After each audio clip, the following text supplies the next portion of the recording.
Good evening. It is now 5 p.m. on Tuesday, May 19th, 2026.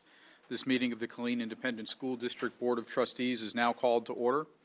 The following trustees are present and participating: Brenda Adams, Secretary; Marvin Rainwater, Board Member; Tina Capito, Board Member; Rodney Gilchrist, Board Member; and me, Oliver Mintz, Vice President and Presiding Officer.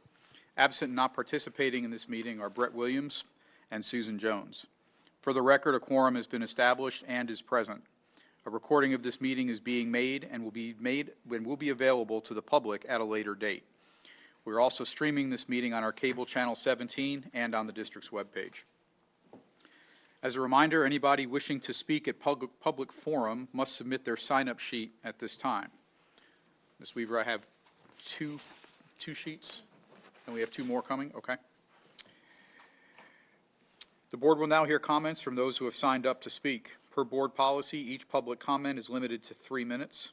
I will ask the audience to please refrain from any public outbursts and to maintain decorum. Parents, employees, and citizens are encouraged to utilize the district's grievance process to the fullest extent possible. Related policies are available on the district's website or upon request.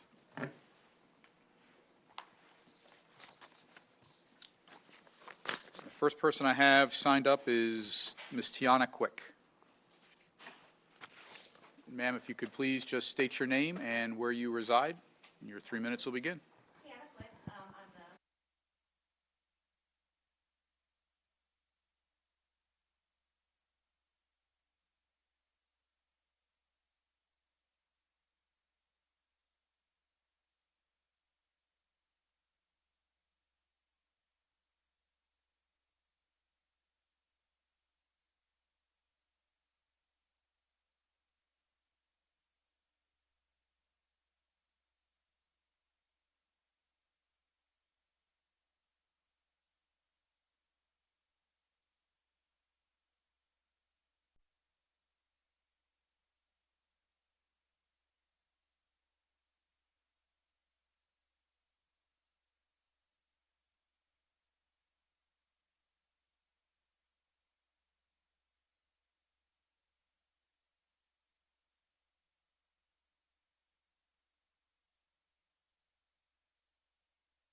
the kids. All those things are important, and ensuring that they get meals.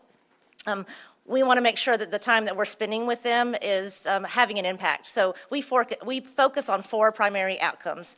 Academic success. One of the programs that is on the sheet in your bag, it talks specifically about ACE, which is governed by the Texas Education Agency. And just like the schools, we are focused on how many days they attend and how many hours, and that they're meeting their dosages. And the goal, obviously, is to make sure that they're moving on to the next grade level. But outside of that, we have a lot of other academic programs, and some of that is as simple as homework help, because a lot of parents don't have time to do that when they get home. Healthy lifestyles, eating well, exercising, but avoiding risky behavior. Character and leadership, and it's pretty simple. When they grow up, if they move in next door to you, we want them to be the kind of neighbor that you would want to have. And then our 4th and newest priority is mental wellness. We built out a full 3-tiered scale, and that starts with prevention, moves into targeted interventions with our counseling interns that come out of Texas A&M and registered behavioral technicians. And then our 3rd and final one is clinical counseling, and that counseling is free to all of our kids and their family members. Not only do we provide counseling in all of our locations, but we have 4 full-fledged counseling centers in Harker Heights, Killeen, Coppers Cove, Georgetown, and Taylor. But again, really this was about saying thank you, and know that what we're doing with the kids in the afternoon is really having an impact on them and their family members, and we appreciate your partnership because we couldn't do it without you. So, thank you so much. Thank you, Ms. Quick. Next, I have Ms. Tina Merker.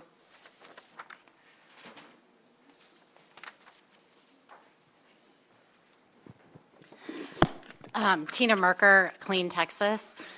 I'm here to talk about the SPED department. Everybody that I've talked to always has so much negative to talk about in regards to KSD SPED. But I just think when positive things are happening, that they need to be talked about.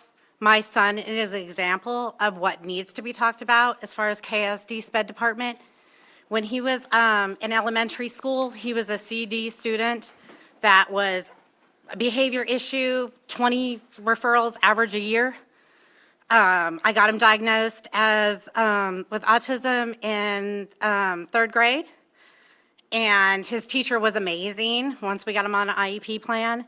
I did have issues at first trying to get him on an IEP plan because I got him medically diagnosed first through Darnell Hospital, and his IQ was like phenomenal, and they were trying to tell me not to pursue it because his IQ was too high, even though his behavior was to where he couldn't behave in class. By the time he got in fifth grade, that's when COVID hit. We spent a year and a half at home because he decided to do sixth grade at home. So I was really afraid about what seventh grade was going to look like for him. And I reached out to Smith Middle School before school started. The coordinator there was absolutely amazing. She let him do a walkthrough before, so that we didn't have to do the big walkthrough. Walked him through the process of how middle school was going to go. When I had him at home, I knew that he needed to have a schedule, so I used my Alexa as a timer, and I did a bell schedule, just like he would have been at school. So you're doing this subject between this, when the next bell, he had to move. I was working, because I work for KSD, I was at work, so I wasn't home with him, but I wanted to make sure he knew the routine. But I wasn't sure how it was going to go live in person. He ended up making straight A's for the first time in his life that year. And in eighth grade, he also, both years, seventh and eighth, he made academic achievement award.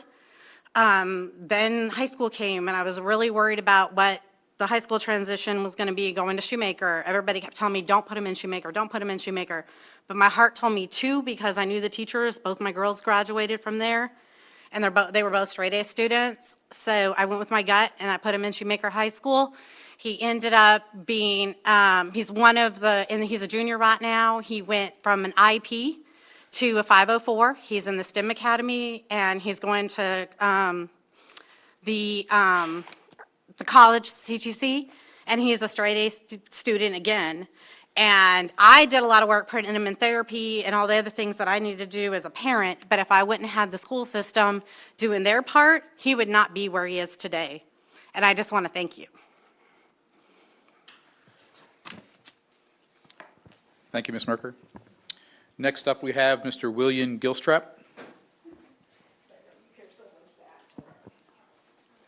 And sir, if you could please state your name and where you live. Your 3 minutes will start. Yes, sir. My name's William Gilstrap. We live in Harker Heights. Do you need the address? Okay. Good afternoon, board.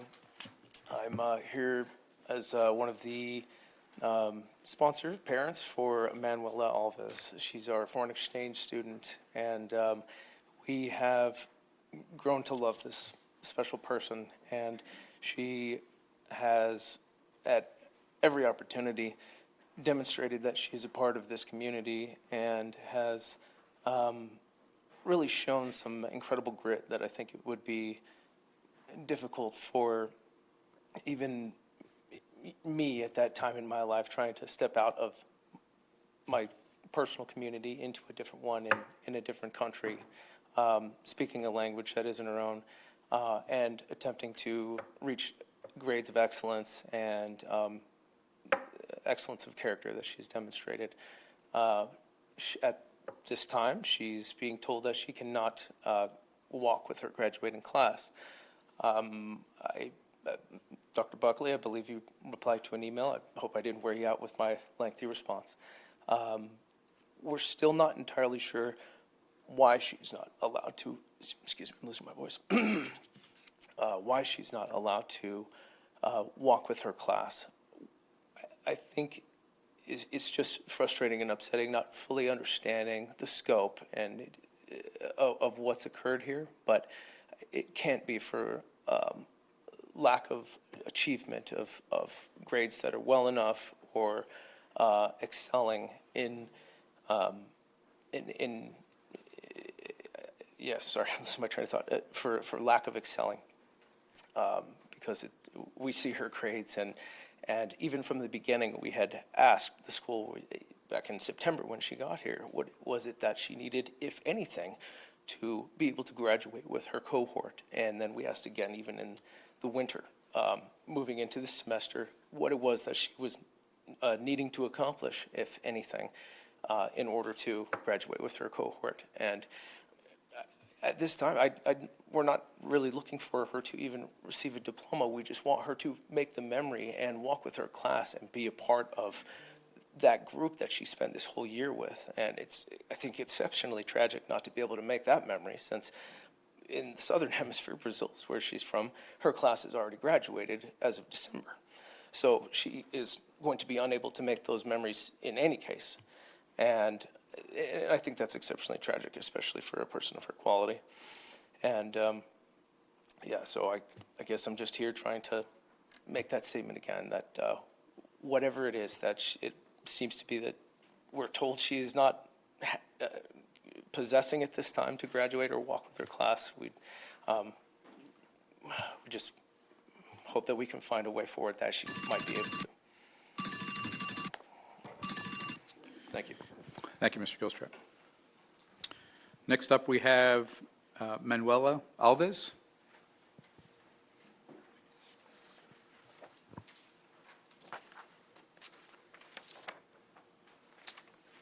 Ms. Alves, if you could just please state your name and whereabouts you live. Manuela Alves, Harkin Heights. First of all, thank you so much for giving us the opportunity to be here today and for listening our perspective. My name is Manuela, and I'm an exchange student from Brazil. Coming to the United States has been one of the biggest dreams of my life, and leaving my family, my home, my language, and everything familiar wasn't easy. Since the first day I arrived at school, I tried my best to embrace every single opportunity, the classes, the friendships, and I experienced the things as a student, not just as a visitor. Graduation is not only about the diploma. It represents the end of a chapter, filling with effort, memories, challenge, and personal growth. Even though we are exchange students, we also live those moments. We study here, we support our classmates, we participate in the school life. For me personally, this means even more. My graduation in Brazil was supposed to happen in December of last year, but I was already here, and because of that, I missed this moment with my class back home. I gave up my own graduation experience because being here mattered that much to me. So having the chance to walk across the stage with the class here would mean more than I can fully explain. It would make me feel part of the community, a part of the class that I've been with the whole year. I hope y'all consider us allowing to walk on graduation days, because for us, it would mean more than just a ceremony thing. It would be a memory that we could keep for the rest of our lives. And that's it. Thank you. Thank you very much. Next up, I have Alex Gierkum.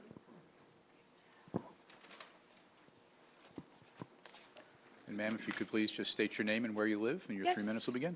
My name is Alex Gickham, and I live at 8620 Austin Turner Trail. Good evening, everyone. My name is Alex Gickham. I am a French exchange student and a senior at Chaparral High School. I came to the United States in August 2025 because ever since I was little, I dreamt of experiencing American school life. While watching American movies and TV shows, seeing senior in high school throwing the cap in the air, I always thought that one day it would be my turn to walk across the stage and throw my cap at a graduation ceremony.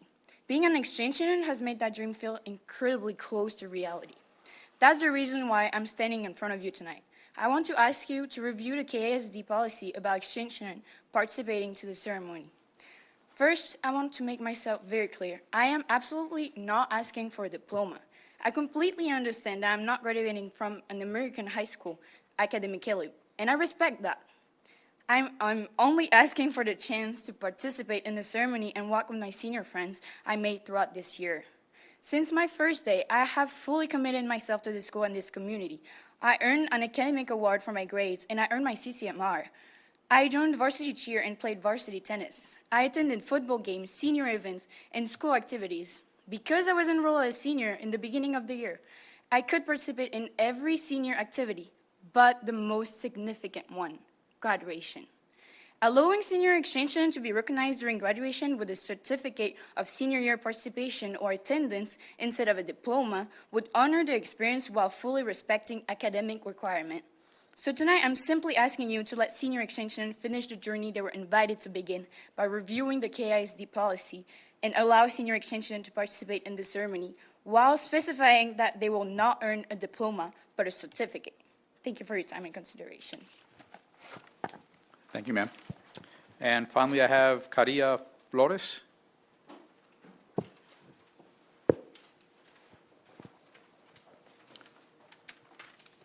Ma'am, if you could please just state your name and where you live, and your 3 minutes will begin. My name is Camila Flores, and I'm 17 years old, and I'm an Italian exchange student in Texas since December 2025.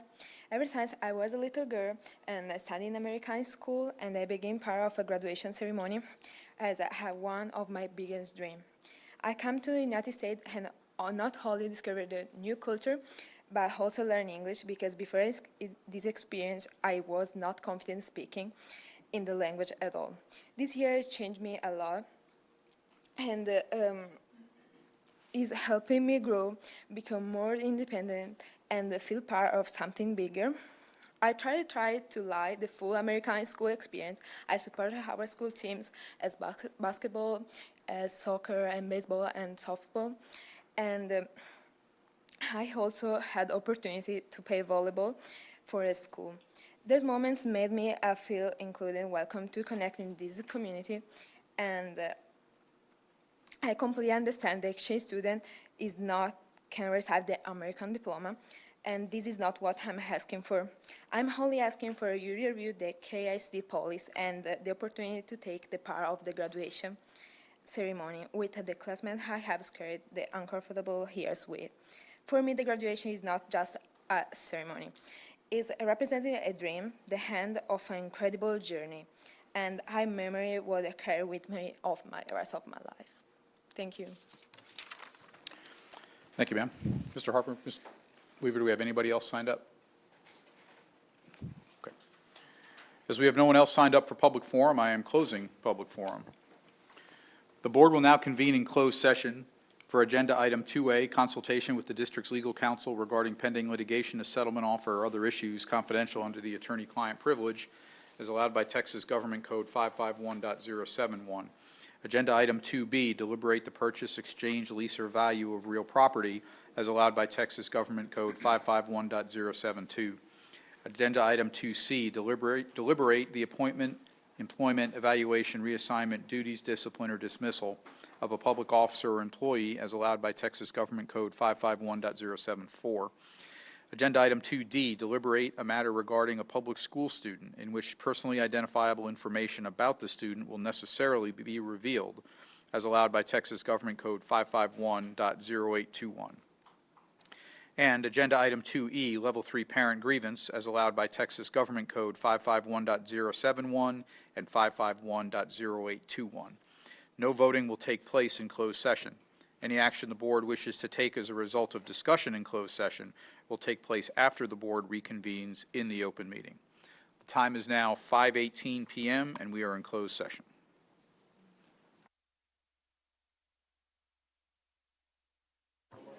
The time is now 6 p.m. and we are reconvening from closed session. No action or voting took place in closed session. No action is needed at this time. This meeting of the Killeen Independent School District will resume in accordance with the posted agenda for today's meeting. We'd like to welcome Colonel Mark McClellan, our Garrison Commander, as well as our School Liaison Officer, Christine Caparco. Anyone who did not have the opportunity to speak during public forum at 5 p.m. and wishing to speak must submit their sign-up sheet at this time. It has been the board's practice before each regular meeting to have an invocation and pledges of allegiance to the United States flag and the Texas flag. Tonight, the invocation will be led by Board Member Rodney Gilchrist, and the pledges will be led by students Elliot Britton and Olivia Kaylees from Meadows Elementary School.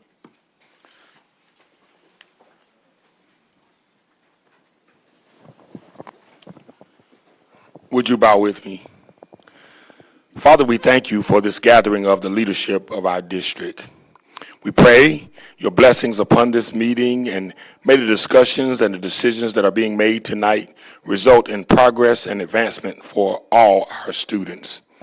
As we now embark upon yet another season of commencements and celebrations, we ask, Father, that you would continue to bless all of our graduates as they move into this next season of life.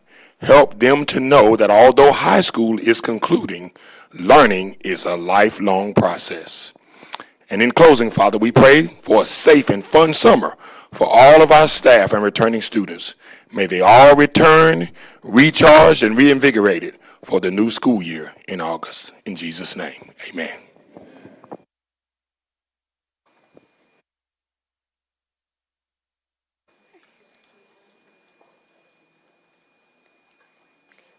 I pledge allegiance to the flag of the United States of America and to the republic for which it stands, one nation, under God, indivisible, with liberty and justice for all.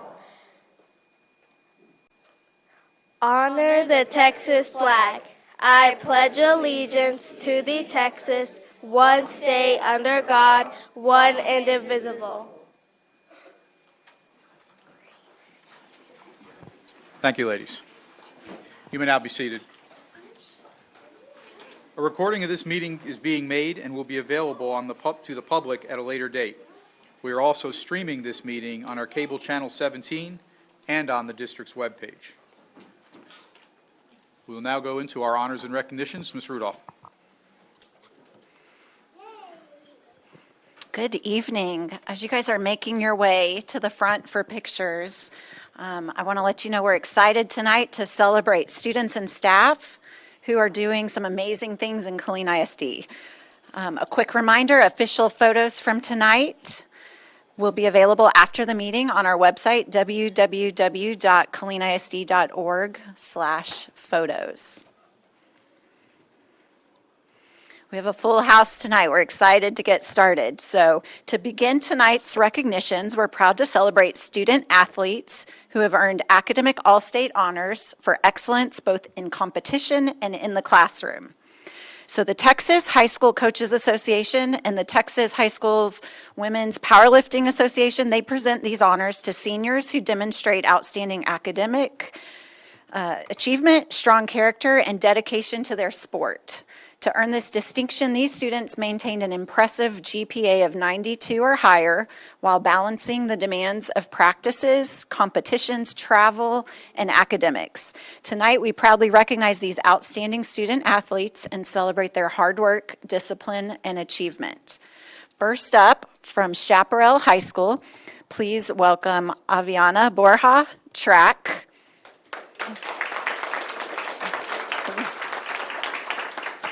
Emily Peterson, softball.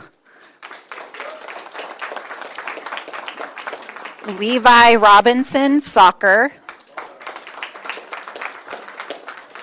Yimsel Marino Vega, soccer. Andrew Chavez, track. Tristan Wingfield, track. Antonio Bunton, track. And David Flores, baseball. And athletes, we'll have you circle around here for a picture in just a moment. We've also got some great coaches here that have mentored and led them along the way.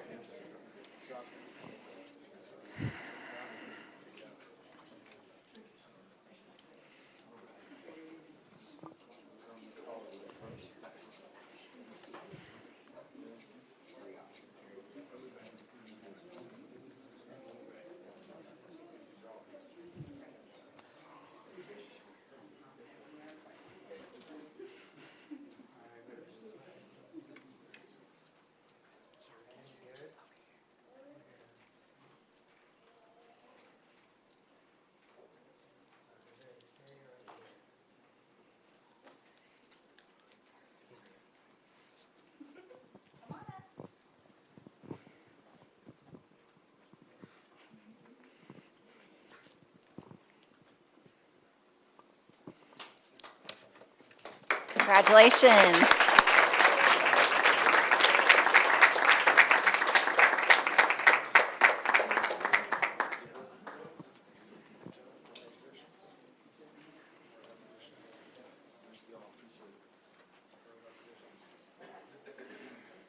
Next up, we have student athletes from Harker Heights High School.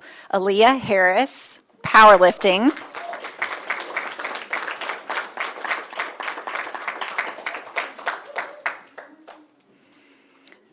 Namari Smith, soccer.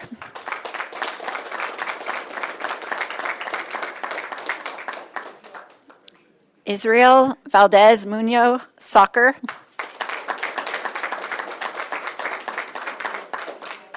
Juan Orduno, soccer.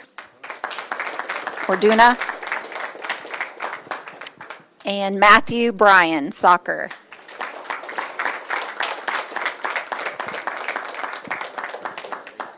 And coaches, thank you. Thank you all for being here.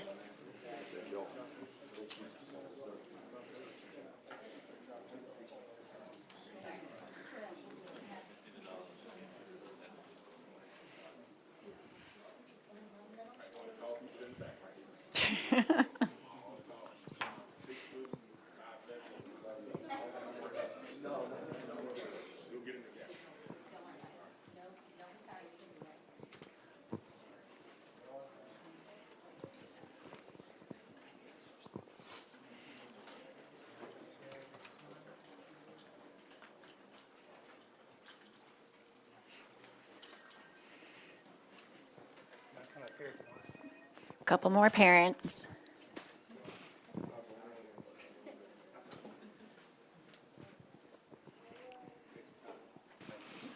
All right, congratulations, guys.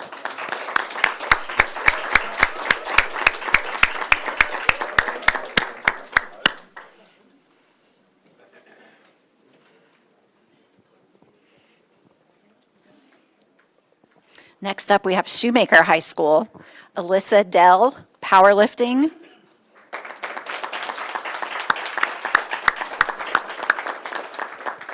And we have Charles Degano, tennis.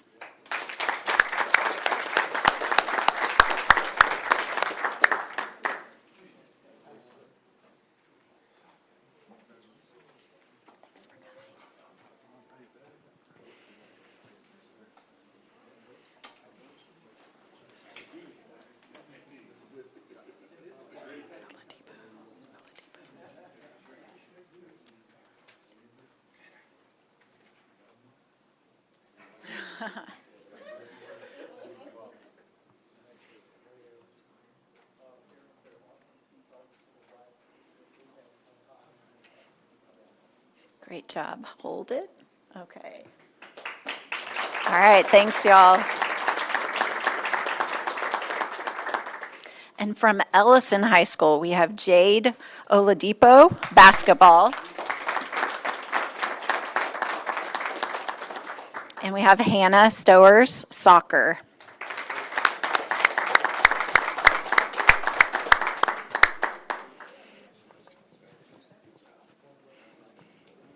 Coaches, thank you.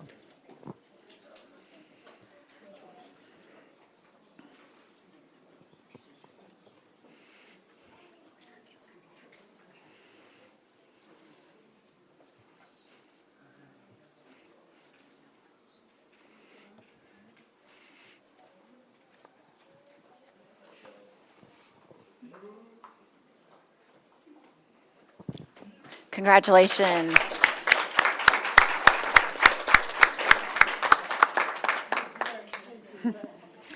These students, just one more time, they embody what it means to be a true scholar athlete in our district, and we're very proud to celebrate them tonight. Next up, we're proud to recognize Killeen ISD's visual arts students who showcased exceptional creativity and artistic talent at the 2026 Texas Art Education Association State Visual Arts Scholastic Event, also known as VASE. Advancing to the state level is a significant accomplishment and represents some of the top student work in Texas after the regional competition.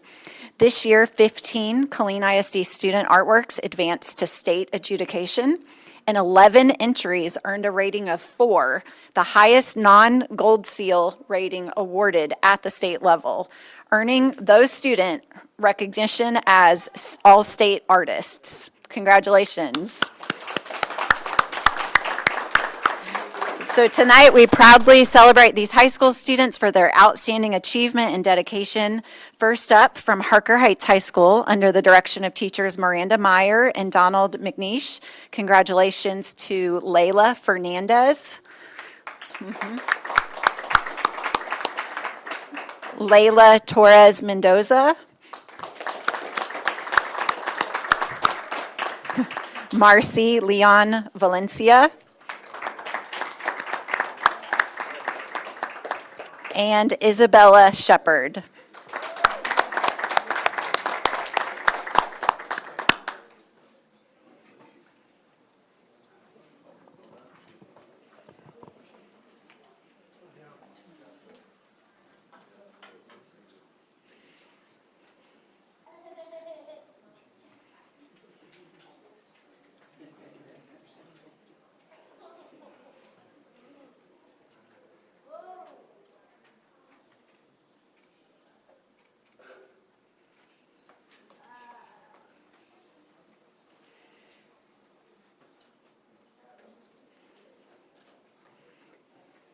Congratulations.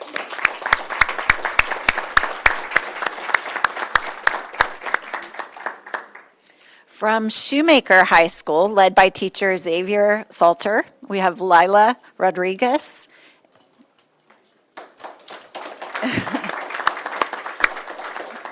And Jay Uno Dai.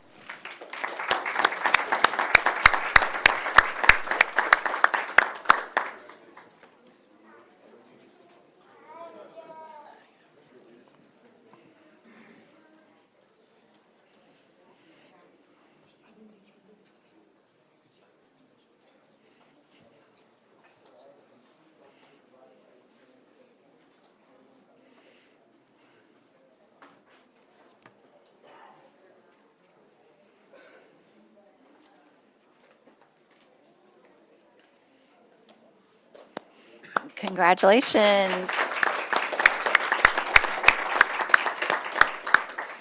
And finally, from Ellison High School with teacher Haley Miller, we have Anaya Hinton.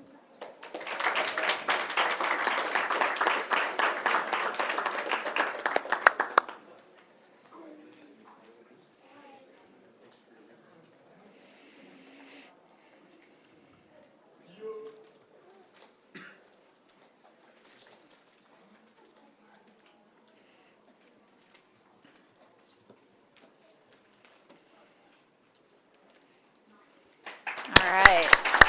Congrats.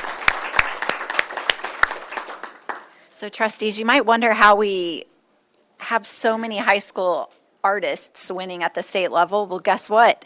We've got a pipeline of junior vase winners I want to tell you about. We're proud to recognize these outstanding middle school students who competed in the 2026 Junior Visual Arts Scholastic Event, or Junior Vase. Junior Vase is one of the top student art competitions in Texas and showcases exceptional creativity, skill, and artistic expression from young artists across the state. Killeen ISD students represented our district incredibly well this year. Out of 156 regional entries, 149 earned the highest possible rating. And 19 students received the prestigious Platinum Medal distinction at the state level, an honor awarded to only a select group of student artists across Texas. Tonight, we're proud to recognize these talented students for their hard work, creativity, and outstanding achievement. From Liberty Hill Middle School, under the direction of teacher Samantha Myers, congratulations for earning a Platinum Medal distinction to Sadie Miyares.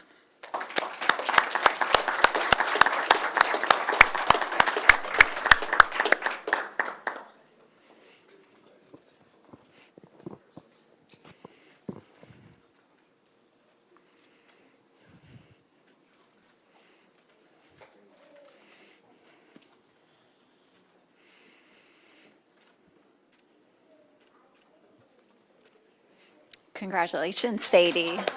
Oh. All right, congratulations. And from Eastern Hills Middle School, under the direction of teacher Rose Kleefman, congratulations to Stella Minchaka and Everly Taylor.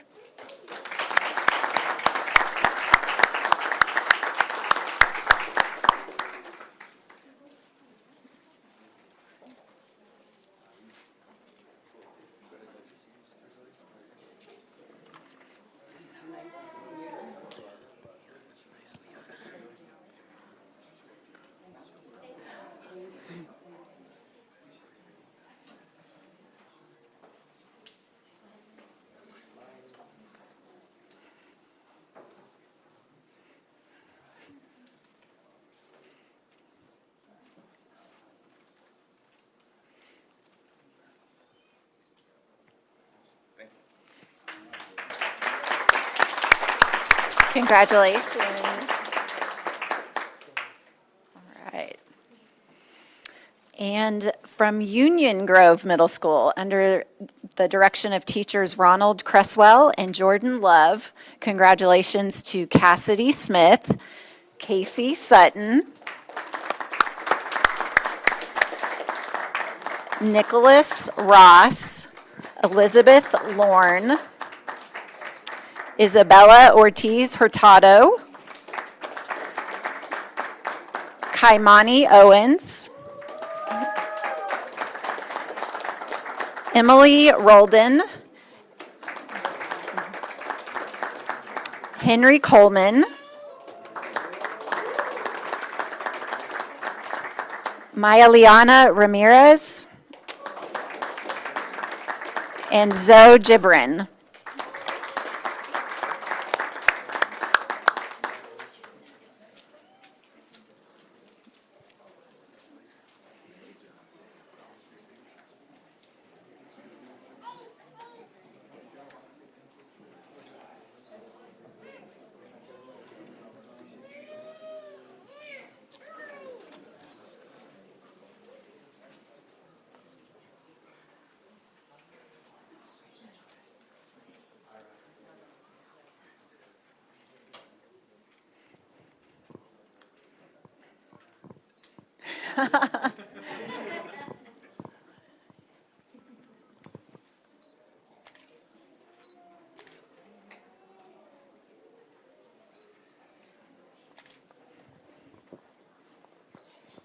We are so happy to see your biggest fans cheering y'all on. Congratulations.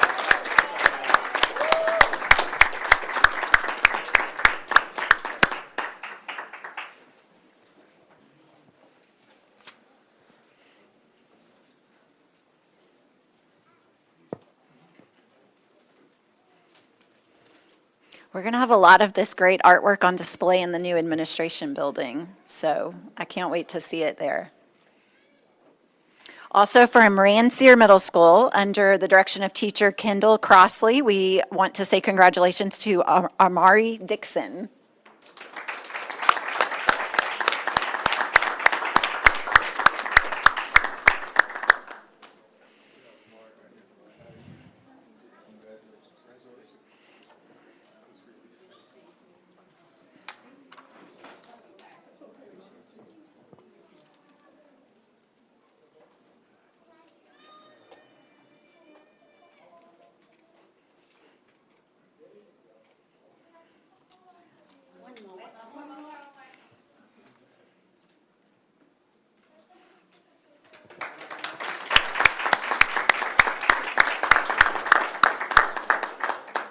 We also have students from Dr. Jimmy Don Aycock Middle School under the direction of teacher Andrea Rogers. Congratulations to Niley Hinty and Javier Casanova.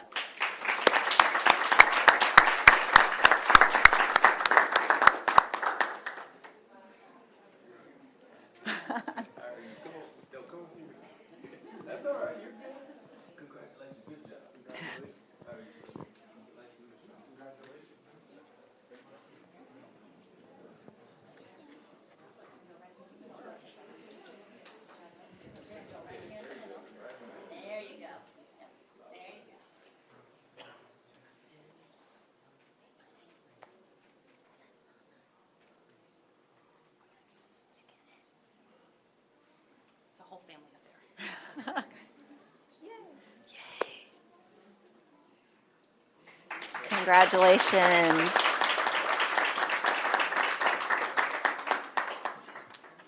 From Audie Murphy Middle School with teacher Anna Masonet, we have Sophia Willis.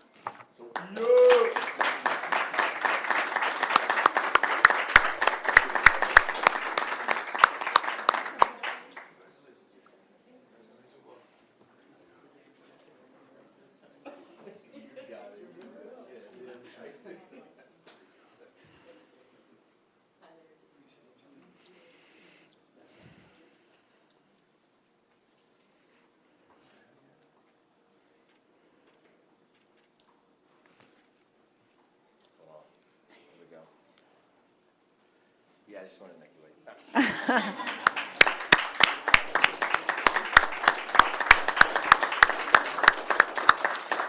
And last but not least, from Roy J. Smith Middle School with teachers, teacher Stephanie Mojica Gonzalez, congratulations to Liliana Junco.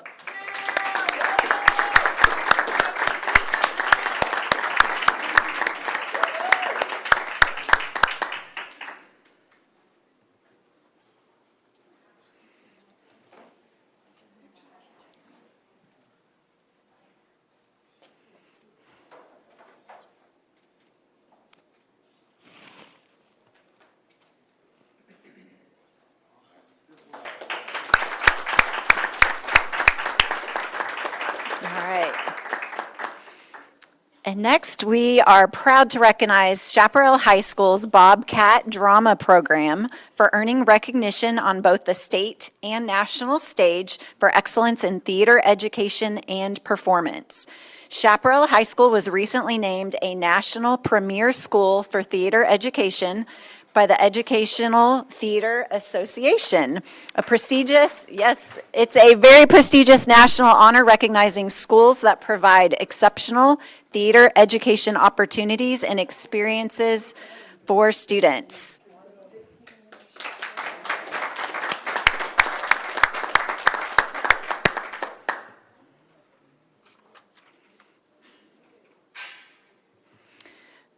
And if y'all will hold right here for a second, we also have another recognition for Chaparral Bobcat Drama. They earned top honors at the Heller Awards for Young Artists in Austin, where Bobcat Drama received the award for Best Scenic Design for its production of Godspell. The Heller Awards recognize outstanding achievement in high school musical theater programs across Central Texas. Accepting this recognition on behalf of the program tonight, we have students Addison O'Neill and Leia Gimiro.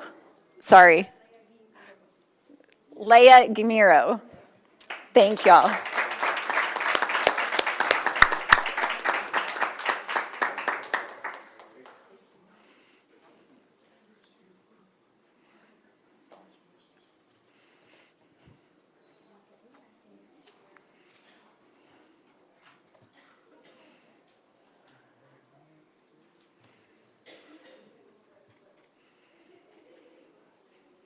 Congratulations. These students and teachers and the entire Bobcat Drama Program continue to showcase the talent and creativity and the excellence of our fine arts programs. We recently celebrated Teacher Appreciation Week here in Killeen ISD, and we are proud to recognize the educators across Killeen ISD who make a lasting impact on students through their dedication, compassion, and commitment every single day. Tonight, we're especially proud to recognize Killeen ISD's 2026 Elementary and Secondary Teachers of the Year. We begin tonight with our Elementary Teacher of the Year, Hallie Richards of Skipchaw Elementary.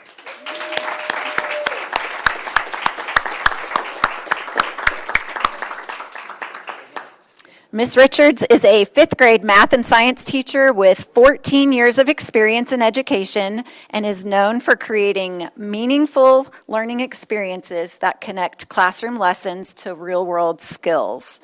From teaching financial literacy and budgeting to building strong relationships with students and families, she creates a classroom environment where students feel supported, encouraged, and motivated to succeed.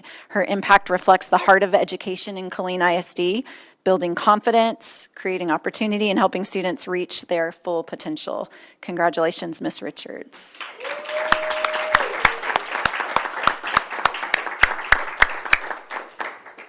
We also proudly recognize Savannah Carr of Ellison High School as Killeen ISD's 2026 Secondary Teacher of the Year.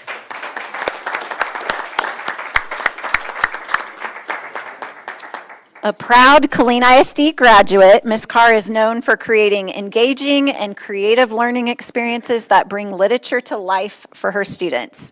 In addition to teaching freshman English, she serves as Associate Director of the Ellison Emeralds and Director of the JV Jules dance team. Beyond the classroom, she helped create and expand a growing care closet at Ellison, providing students with basic necessities and helping foster a culture of support and service across her campus. Her passion for students, innovative teaching, and commitment to building meaningful relationships reflect the very best of Killeen ISD. Congratulations.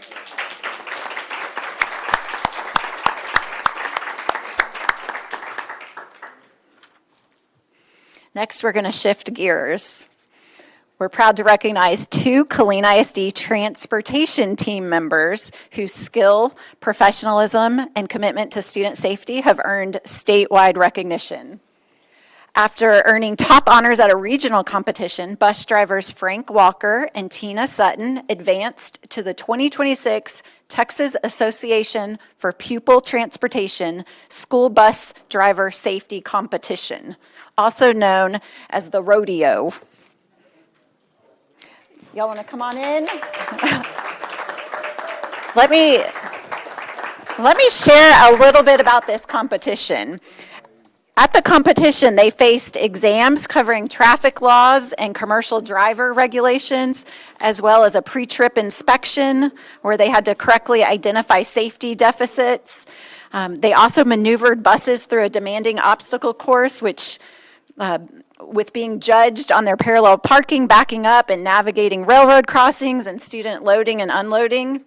Their success reflects the dedication and care Killeen ISD transportation staff demonstrate every day while safely serving our thousands of students, and we appreciate y'all.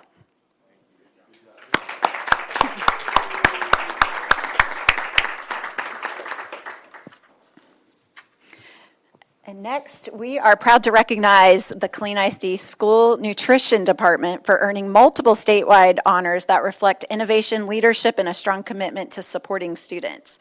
So most recently, the district received a District of Excellence Award for its Growing Supper program. It launched as a pilot program in the fall to provide healthy meals to students participating in after-school programs, tutoring, athletics, enrichment activities.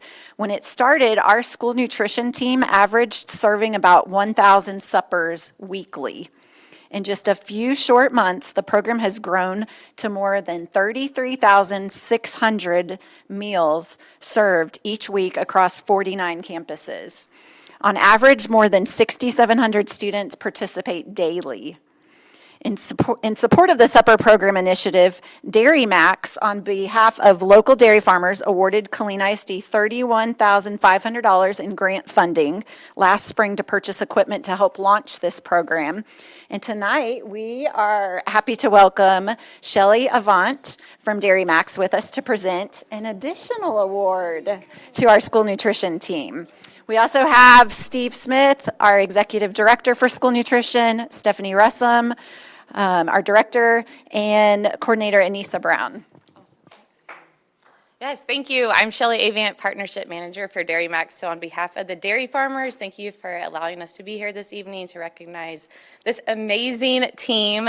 I don't think I've ever met anyone who doesn't love Steve and his team. Steve, maybe, he's on the fence a little bit, but yeah, Anissa and Stephanie, everybody's good. We've started out, we met at a conference a few years ago, and Steve, right from the first conversation, was a true leader in child nutrition, and You can tell that, he's there, he's innovative, he's collaborative, he truly wants every student to succeed. And so I think we're all here for other, we all have titles and different roles in this room, but we're all here because of the students, right? And if our students are fed and nourished and they feel safe, they're going to excel in every area. So we are so excited for Killeen ISD Child Nutrition to be our first district of excellence, and they have just been so innovative.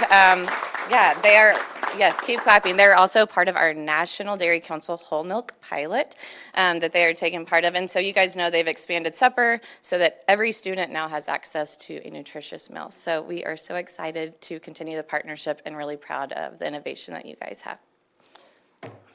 Okay. Yes. And this is an additional grant for $25,000. Yes, and then, yes, so, sorry, I forgot about the money. Okay, yes, so like you mentioned, we had $31,500 last spring, and so that was so impactful that we decided, you know what, let's keep this program sustainable, keep the momentum going, and so we did add in $25,000, so. Thank you. Excited for them. And no paperwork involved, so he's so very happy.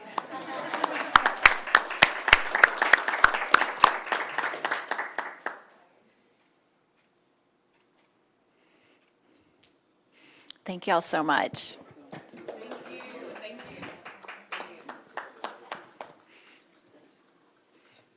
And finally, trustees, we're proud to recognize School Nurse Appreciation Week. It was observed May 6th through May 12th, and we'd like to honor our incredible nurses who serve students and families across Killeen ISD. Our school nurses play a vital role in supporting the health, safety, and well-being of students each day, providing care and comfort and support that helps students remain healthy and ready to learn.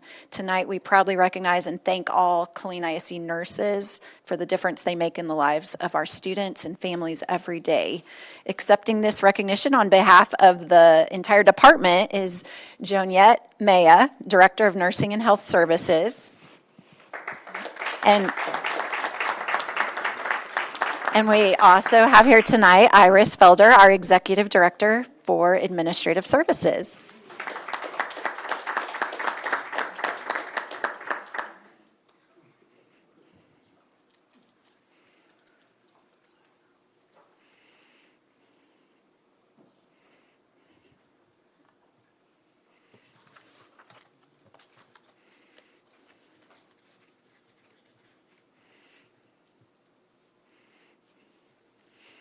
Congratulations.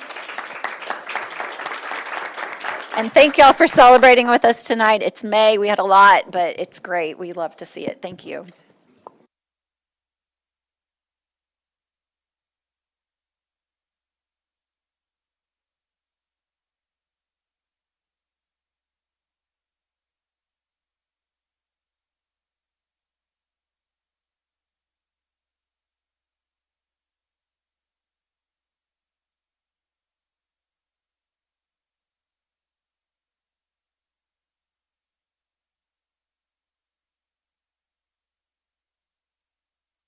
Thank you, Mr. Rudolph, and congratulations. Great work going on in the district. All right, now we're going to move on to our, give me one second, our information items for discussion. Leading off 5A, an update on our Killeen ISD. I'm sorry? Oh, geez, I'm sorry. I skipped over for a second public forum, didn't I? See, I'm already messing things up.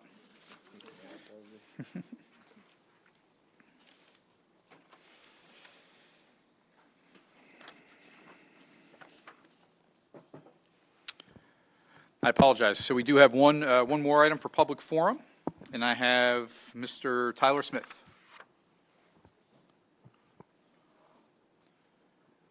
Mr. Smith, good to see you again. Please state your name and where you live, and your 3 minutes will begin. Thank you for having me.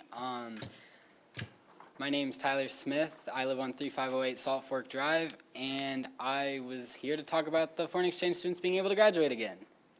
I've done a lot more research into why the graduation policy, everything, and I actually wanted to start off with a question. What are the 3 main events for seniors? Oh, no, I'm asking. Y'all can't answer? Oh, okay. Well, to me, it is homecoming, prom, and graduation. I already talked about this, how I gave a little spiel about how I want them to graduate, a little speech about me, but now I want to propose how we're going to do this. I looked at a bunch of like the policy and stuff and the history of foreign exchange students being able to graduate. There's been plenty of foreign exchange students who have walked to graduation and everything, some even being able to do exactly what I'm proposing. I'm proposing that they don't graduate in the term graduate as if they have accomplished the requirements that are met to get like the diploma and all that, but instead for them to be able to participate in the event because that's what they're here to do, participate in the American experience. So I would like for them to be able to walk before the actual like certified part of the ceremony where everyone else is given their diplomas. So maybe after the welcome speech and everything, then they all can do their little walk, get their cheers, everyone can be proud, you know? And then we can move on to the actual graduation ceremony. Instead of giving them a graduation certificate saying they graduated, just give them a certificate saying they completed the senior year, because that's what they're here to do. It's not like, I don't want them, they don't need a diploma, they don't need like a graduation certificate, they just need the chance to walk. And that's all I'm here to fight for. I read the policy. The policy is foreign exchange students are allowed to walk, but they must meet the requirements held by the local and state, like, laws or whatever. I don't know. And, I mean, most of these people, like her, you got straight A's. Straight A's. She does not deserve, like, she deserves to walk just as much as a person who's been here for, someone who's failed and got five years under their belt at high school and has C's and B's and D's, but they get a walk. I feel like we should extend that opportunity to her because she's put in the work. I mean, she's only been here for a year and she's accomplished everything that she was given. So, I mean, she really deserves that, and I would really hope that y'all could, like, take me up on my proposition of them being able to have their own ceremony the same day, just not like have them get their diploma and it be certified. Thank you. Thank you, Mr. Smith. Any other? All right.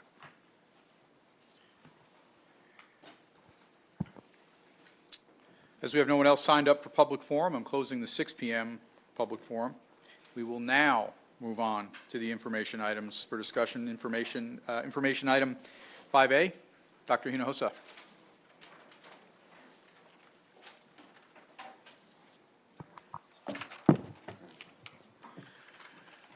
Mr. Chair, members of the board, senior staff, Michael Hinojosa, retired superintendent and consultant, working with you on this project. It's good to see all of you again. It was a great activity that we spent not long ago, but we don't just go away. I know you want me to go away mad, but I'm not going away.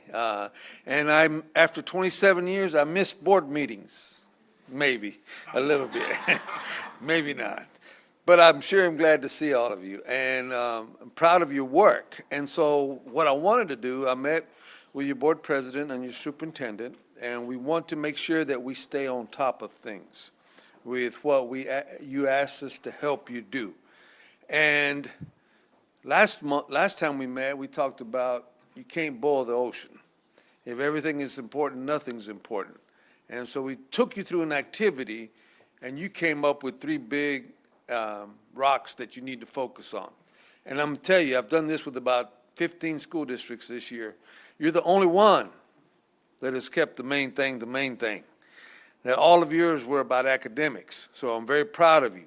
So you have a laser-like focus. Others wanted to pass a bond election. Others wanted to figure out how to get the trust back of their community.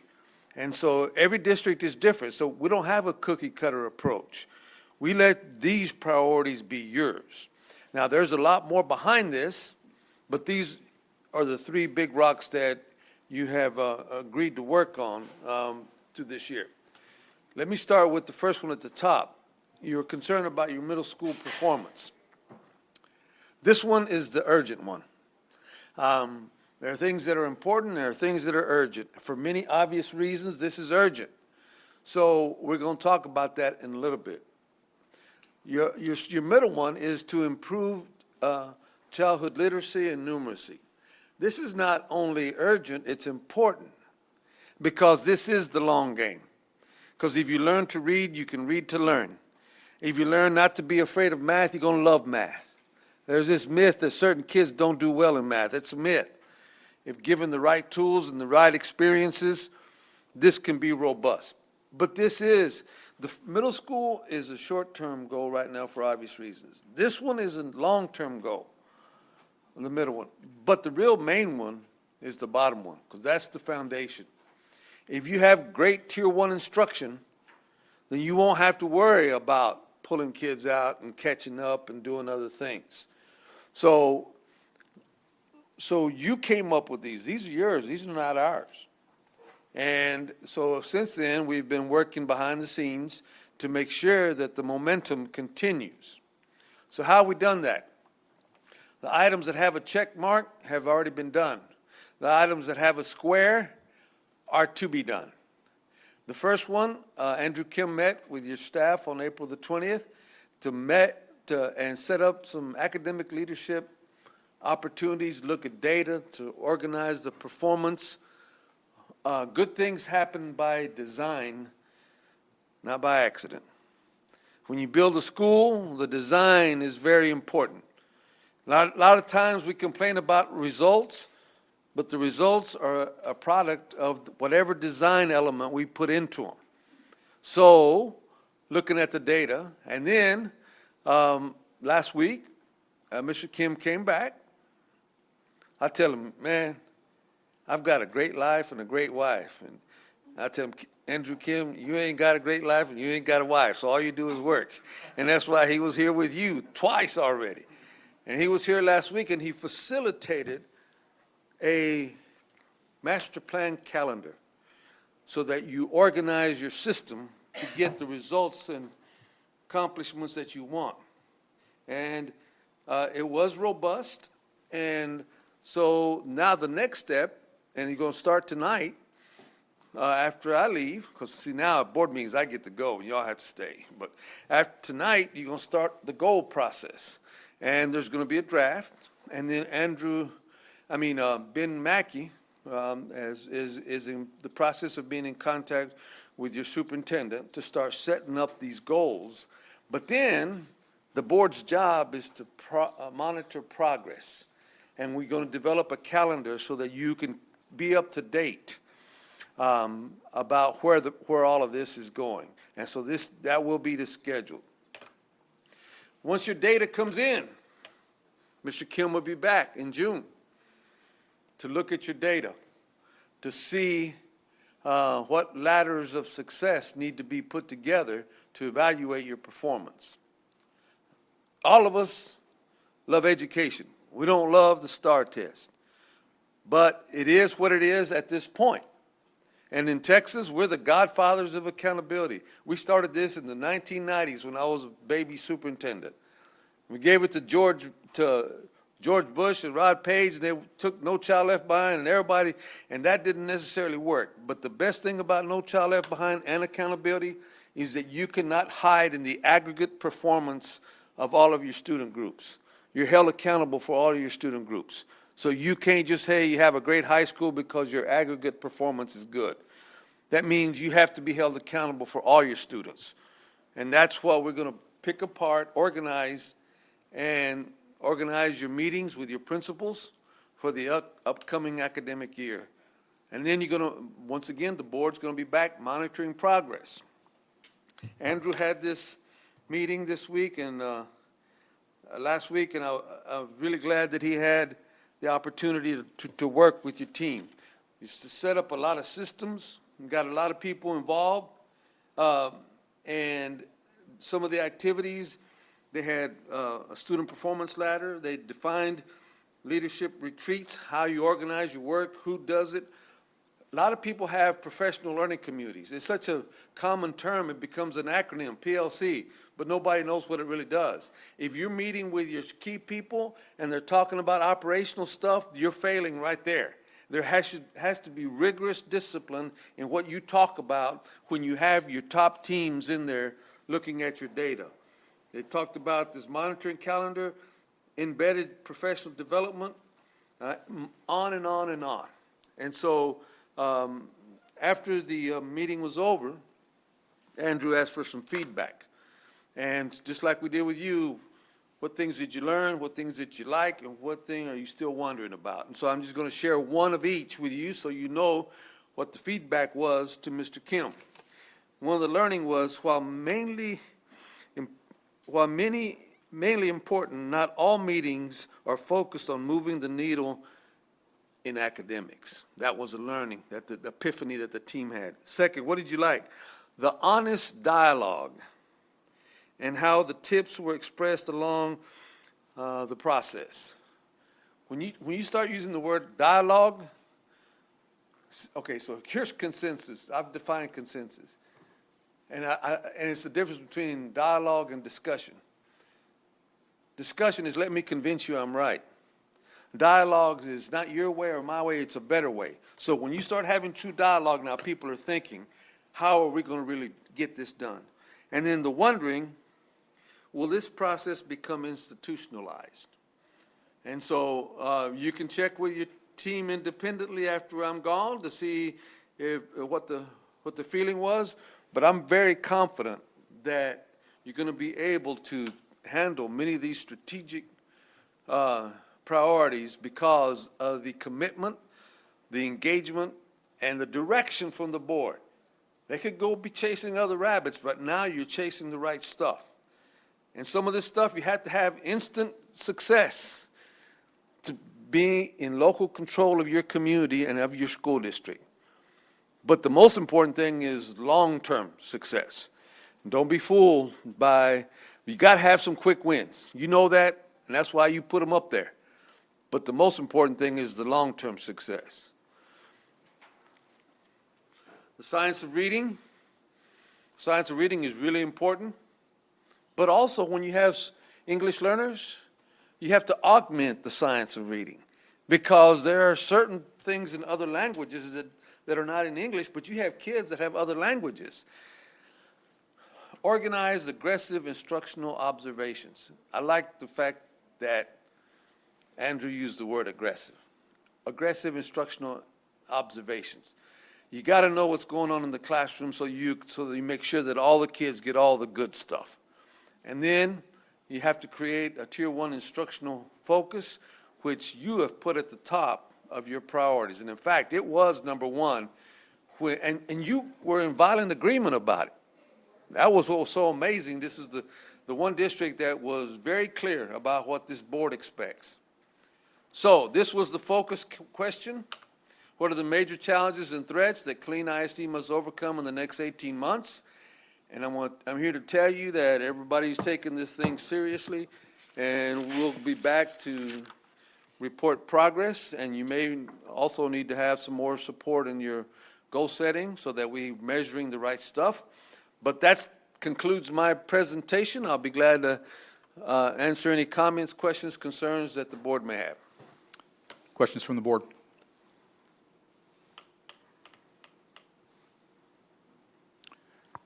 Man, I made it to a board meeting that no board member asked me a question. I'm happy now. I'll see you. Mr. Rainwater. I can't let you leave, Doc. So we're about to go into these goals tonight, and there's some forthcoming meetings that I understand you're going to have for your team. How do we want to approach the goals tonight in regards to the forthcoming meetings?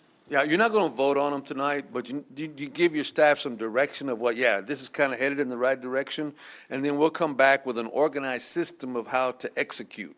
But you just need to have a good, without pressure, to make sure that if these goals will get you what you need. And so 18 months, you look back and say, yeah, that was the right stuff. So that's all you're going to do is have a discussion tonight, and then we'll come, the superintendent and his team will come back with some modifications to that. So it just gives you an opportunity to dive a little deeper. Any other comments? Dr. Hinojosa, thank you and the team for putting in the work on this. And of course, I think as we have a little time to digest it and think about it through the president Mr. Williams or myself, we can provide that feedback and direction back to the SOUP who can reroute it back to your folks. So thank you again, sir. Thank you, sir. Appreciate it. All right, moving on to item 5B, discussion of draft proposed district goals and objectives. Doctors Buckley and Creighton. All right, as a team make their way up, again, I just remind the board, this is clearly a draft. And so we worked hard again. Keep in mind, we've taken, and they're going to go through a PowerPoint, we've taken those priorities and started to develop goals to just propose to the board.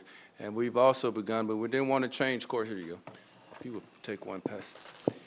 Also, we are in communications with Ben Mackey, who conducted that Lone Star Governance Training. We've already started to provide some feedback as it relates to the goals you're about to see. So we'll begin to massage and play with and refine these goals. But nevertheless, just wanted to front load the board as it relates to, we certainly don't perceive these as being finalized. Thank you. All right, we ready? All right, good evening. In an effort to align our work with the most recent board training, this evening's presentation on Priority 1 will focus on outcomes. So this slide provides the governance context for the proposed district goals and highlights the board's critical role in setting direction and monitoring progress. Under the Texas Education Code and board policy, the Board of Trustees is responsible for adopting comprehensive district goals and approving performance objectives that guide the work of the district and campuses. Through the Lone Star Governance Framework, the Killeen ISD Board and Superintendent committed to a continuous improvement model focused on one primary priority, improving student outcomes. Goal 1, student success, reflects that commitment and serves as the foundation for the district's work for the 26-27 school year to ensure every student is prepared for future success. This will look familiar to you. This slide reflects the board priority development process completed on February 17th with the facilitation of Dr. Michael Hinojosa. During the activity, the Board of Trustees worked collaboratively to identify and prioritize the areas of greatest need impacting student success in Killeen ISD. The top 3 highest ranking priorities included improving Tier 1 instruction with 87 points, improving student performance in the middle schools, close second, and focusing on literacy and numeracy outcomes in the early grades. So the discussions and ranking provided valuable guidance to the administration and helped shape the development of the proposed district objectives aligned to Goal 1 student success.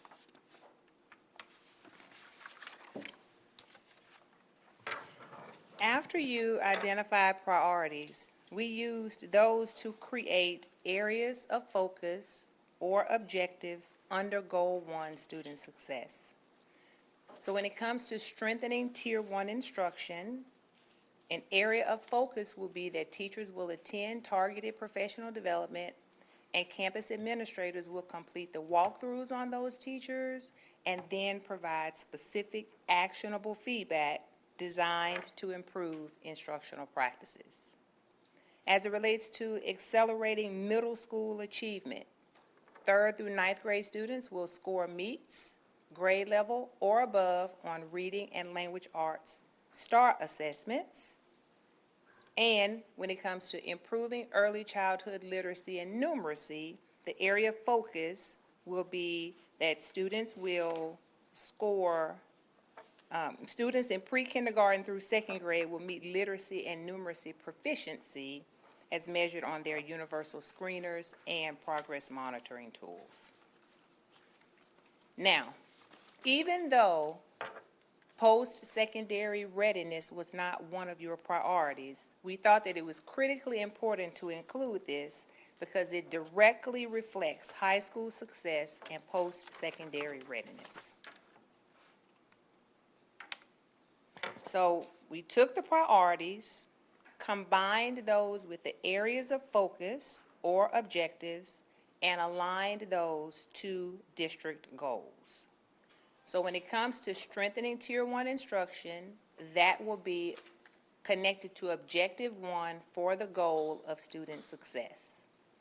When it comes to accelerating middle school achievement, that will connect to student success, and that will be objective 2. Early childhood literacy and numeracy will connect to objective 3 in goal 1 for student success. And when it comes to preparing students for post-secondary readiness, that will connect to objective 4 for goal 1, student success.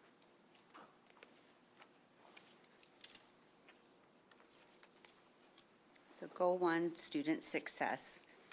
This slide shows the district's primary board goal focused on student success and academic outcomes.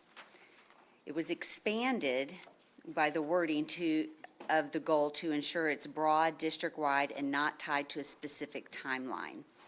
The goal represents the board's broad vision of student success across the district and will serve as the foundation for the work of the district throughout the upcoming school year. Throughout next year, we will regularly report to the board connected to this goal, which we've talked about the timeline that is going to be developed shortly. Those updates will include student performance trends, academic progress, and the effectiveness of district strategies designed to improve student outcomes. The 4 objectives previously discussed under Goal 1 identified the specific priority areas the board requested the district focus on and monitor over time. So how are we going to measure it? Objectives are more targeted and measurable than goals. They are approved by the board for the district and written in a SMART goal format. SMART goal stands for specific, measurable, achievable, relevant, and time-bound. The board identified improving Tier 1 instruction as its key priority, which will be our objective number 1. Because the quality of the daily classroom instruction has the greatest impact on student achievement, we will provide targeted professional development and quantify the percentage of teachers who attend our targeted professional development sessions next year. This objective supports focusing on strengthening our Tier 1 instruction by ensuring teachers receive ongoing targeted professional development aligned to the instructional best practices of our students' needs. This coming school year, our objective is 90% of teachers to attend targeted professional development sessions, and the long-range goal is 98% by 2030. Additionally, we have created a short-term and long-term measurable SMART goal for each of our student success objectives. There is one more goal under strengthening Tier 1 instruction. The expectation of weekly walkthroughs and actionable feedback within 48 hours creates a strong feedback loop focused on continuous improvement in teaching and learning. The goal is to improve the Tier 1 instruction in every classroom so our students receive high-quality instruction the first time, leading to longer academic outcomes across the district.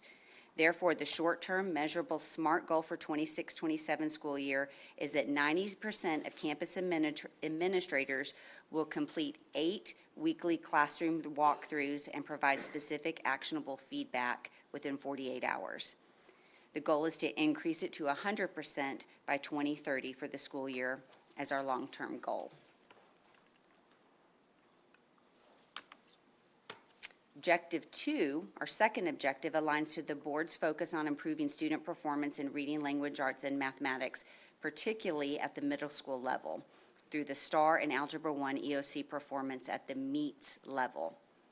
This table represents the MEETS goal for next year and is based off historical academic performance data. We've given you a handout from the previous year. This may be adjusted and will be adjusted when we receive our 25-26 STAR scores this summer. We have a long-term goal of 60% at the MEETS level by 2030. This objective will guide the district's work next year and serve as the primary areas the board will monitor and receive progress updates on throughout the year. When we first report out next year, we will establish the system guardrail starting point so progress can be clearly measured against the outcome goal, showing improvement from the baseline end-of-year performance in 2026 to the targeted performance level in May of 27. Objective 3 aligns to the board's focus on improving early childhood literacy and numeracy in pre-kindergarten, kindergarten, first and second grades. The goal is to ensure that students build strong foundational skills early in their educational journey. The table represents the percentage of students who will meet literacy and numeracy proficiency goals on end-of-year universal screeners, with percentage goals set in pre-kindergarten through second grade. And the long-term goal by 2030 will be that 85% of pre-kindergartners will meet the expectations, and 70% of students in K through 2 will meet proficiency goals on end-of-year universal screeners. These goals, like the ones Dr. Buckley just mentioned, are based off of historical academic performance from the previous year and will be adjusted when we receive this year's data. Again, we will report out for next school year after we establish system guardrails, starting points, so that progress can be clearly measured against the outcome goal, showing improvement from the baseline end-of-year performance for 2026 to the targeted performance level in May of '27. Objective 4, as I mentioned before, was not originally identified, but we thought it important to include it because it directly reflects high school success and post-secondary readiness.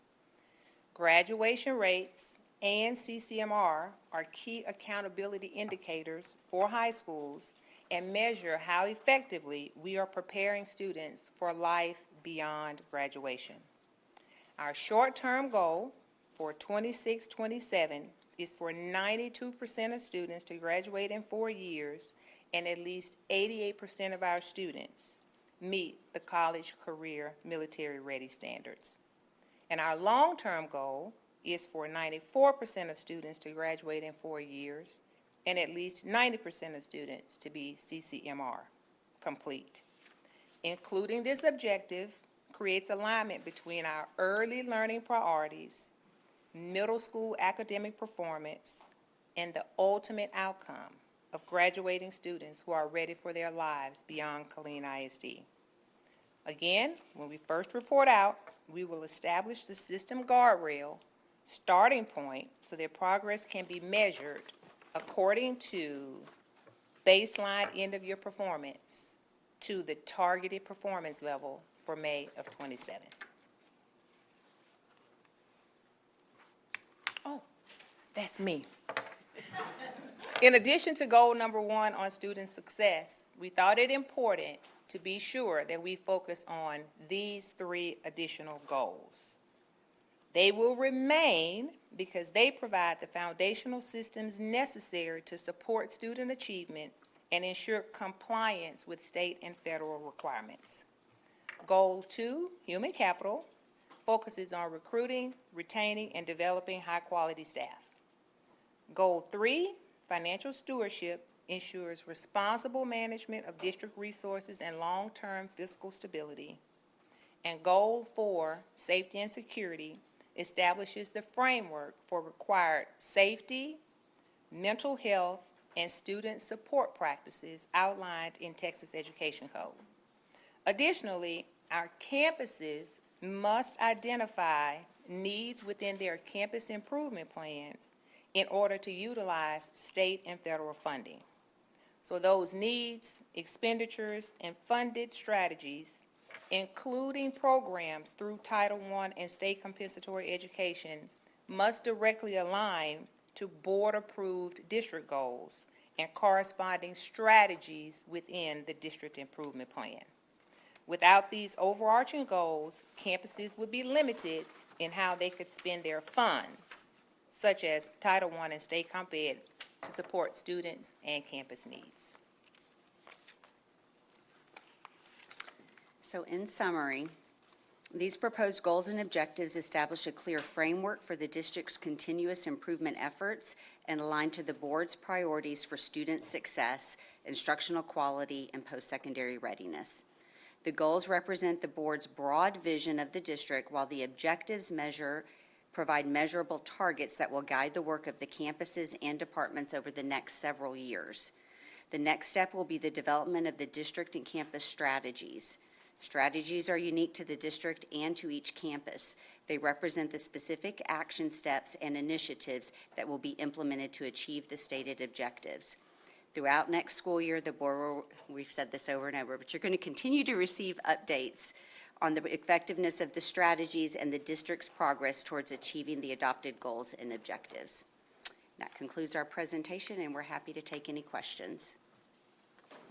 Questions from the board? Ms. Adams?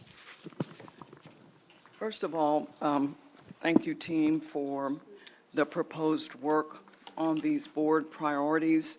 My concerns are, well, first, let me put them in a form of a question. So, right now, what percentage of professional development, targeted development, do teachers attend now? Do we have a starting point? Because we don't? Well, Oh, we can track the professional development that teachers attend, but we will be targeting specific professional development that we want teachers to attend next year, particularly in the areas of reading, language arts, and math. We've not tracked professional development that way in the past. So after we identify what those targeted professional development sessions will be, then we'll be able to track and provide baseline data, because we haven't captured it that way before. Madam Secretary, and also I'll add, and please correct me if I'm wrong, team, it's my understanding as far as tracking, I see two pain points as it relates to PD. One being having more of a targeted approach, right? As opposed to, obviously, there's certain, PD is across the board, right? But we know what the pain points are, and that's primarily reading and math. So we have to have a more targeted approach. And now, and I'm also, my understanding is and we haven't tracked it per se, but there's been too many teachers missing. And again, because I want our teachers to know if they're listening, some for good reason, right? So when we have PD, we have to ensure that we have a high number of folks. We can't opt out of PD. And so my point is, someone may be ill, I have no idea what else is going on, but the reality is we have to have makeup sessions, we have to have some mechanism as it relates to our folks getting the PD that we require that's targeted. So that's the part that hasn't necessarily been tracked, that's my understanding, correct? Yes. And my other question, so with the walkthroughs that administrators do under the T-test, are those walkthroughs in a grading period? Because I see you said 8 weekly walkthroughs, so that's a different timetable than T-tests? Because they're doing walkthroughs right now, correct? By law, they have to do walkthroughs. So in our So how is this different is what I'm asking. In our current T-test guidelines, we indicate how many T-test walkthroughs they have to complete and how many coaching observations they have to complete. You've heard us talk about Get Better Faster coaching, where it's talking about see it, name it, do it. What do you see? What area or gap is actually needed, and what would you recommend as the action step? So we will be working with grant requirements and our executive directors and principals to revise our walkthrough templates, because there will be some requirements. So for instance, since we are participating in LIFT, there's a specific walkthrough tool that we will have to use at those campuses. So after we identify, we already have that. After we utilize that, gather the feedback with Systems of Great Schools, there will be walkthrough templates that we'll have to use there as well. So we know that we will have to refine and automate walkthroughs in a way that allow us to capture data easily, and then for them to be able to give feedback in a more timely manner. We're hearing that the way we have it structured now, it takes a long time for administrators to gather the feedback before they can actually share that with teachers. And so we know that that's something we need to respond to as we comply with the grants that have been awarded to the district. So are these 8 weekly walkthroughs in addition to what they're required, or totally No, ma'am. different from? Total. The expectation will be that every administrator goes into a classroom 8 times in 1 week. Okay, 2 a day. okay. Get yourself in the classroom 2 a day, and we're going to automate the system so they can go in, collect the data within 10 minutes, send that feedback to that teacher, and move on. And we can start collecting the walkthrough data. We can start collecting the tier one instruction that we're seeing or that the campus administrators are seeing. Okay. And my last concern is in the middle school achievement, where you're talking about reading, language, arts, and math, and you've got a short-term goal, 26, 27, and a long-term goal of 2030. My concerns are the incremental assessments that go through, and I'm hoping that those are going to be there. They don't have to be there today, but I don't want us to wait a whole year and I know we won't because y'all are just that sharp. And so we can't wait a whole year to see how the kids are doing. So I know that will be meshed out. Yes, ma'am. We will be measuring the progress checks, the benchmarks, the interim assessments or practice STAR tests. All of that information will be measured by grade level, by campus, by teacher, down to the student. And we're working on an online data tracking platform where we can monitor and measure our teachers as well as the campuses. And then as the board, as Dr. Hinojosa was saying, we'll have the calendar that reports back to us on a regular basis of that. So we would want to funnel data. report out ideally at 9 weeks when we have actionable data to share. Okay. Not before and not too far after. Appreciate it. Thank you. Any further comments? Okay. Thank you, ladies. Moving on to item 5C, discussion of system scorecard priority 2, human capital. Mr. Baker. Thank you, Vice President Mintz, Dr. Davis, board members. Thank you so much for this opportunity to report out on our priority 2, human capital. As you remember, we have 4 main sections of this priority, the first being looking at compensation and making sure we have a competitive compensation plan. Our second issue that we look at is staffing and the issues surrounding staffing and making sure our campuses are as fully staffed as possible. And then our third section is all about training and professional development and our talent pipelines, which I plan to speak a lot about tonight. And then our fourth element is on evaluations and feedback. So to move on with compensation, our first section, we know how important it is to have a competitive compensation plan. We have 3 main key strategic actions. One is to look at our professional staff, make sure our professional staff pay is competitive. Also looking at our non-exempt pay grades is the second key strategic action. And then our third is looking at our benefits plan. I am going to revise our key strategic action there. We had an action around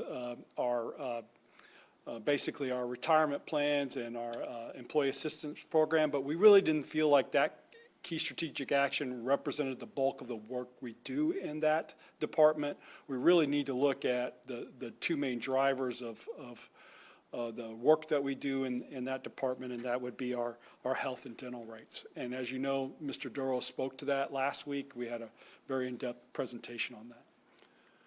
So we did kind of revise our comparison district. I like to call this the near and peer group, where we look at peer districts that are similar to us in size and makeup, and then we look at our neighbors around us. We were able, if you remember in the past, my presentations, we never had Copperas Cove data. We finally got that data, so we've included Copperas Cove, and that's important as they are our next door neighbor, and we do compete for talent with them. So if you look at this chart, you'll notice it shows our near and peer districts and what they're paying teachers at different intervals of 5 years. So a starting teacher, 5-year salary, 10-year salary, and so forth. Also, what this is showing is down at the bottom of the chart, you'll see the orange square is the Killeen ISD pay. And it starts with student enrollment and the number of teachers, you know, that fluctuates.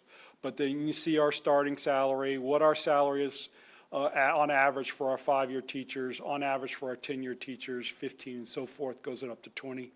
The average salary overall and so forth, and what our last pay raise was.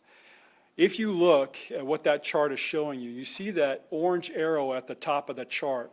That shows you that we lead all our near peer districts in pay overall for our teachers, quite significantly. The green line would be the 75th percentile, the blue line would be the median, and the purple line would represent the 25th percentile and then below that. So you can see over the years at our beginning salary, and that's at the bottom, very bottom chart, you can see that our beginning year salary for our beginning teacher, we are number one in the group. The 107% means we're 7% above the median. At 5 years, we're still number one. At 10 years, we fall the two behind our friends in Copperas Cove, but I did want to notice that we do have a longevity stipend, and so if you add in our longevity stipend, we go over Copperas Cove at that point. We are number two at 15 and number two at the 20 year, and I did add in the longevity stipend at the bottom there, just so you can see that's added in. So this is very good news for us. We're very competitive. This does not include any raises that these districts might have approved here in the last few months, but this is looking at what the salaries are this year. That's what this data shows. Is there any question about this particular chart before I move on?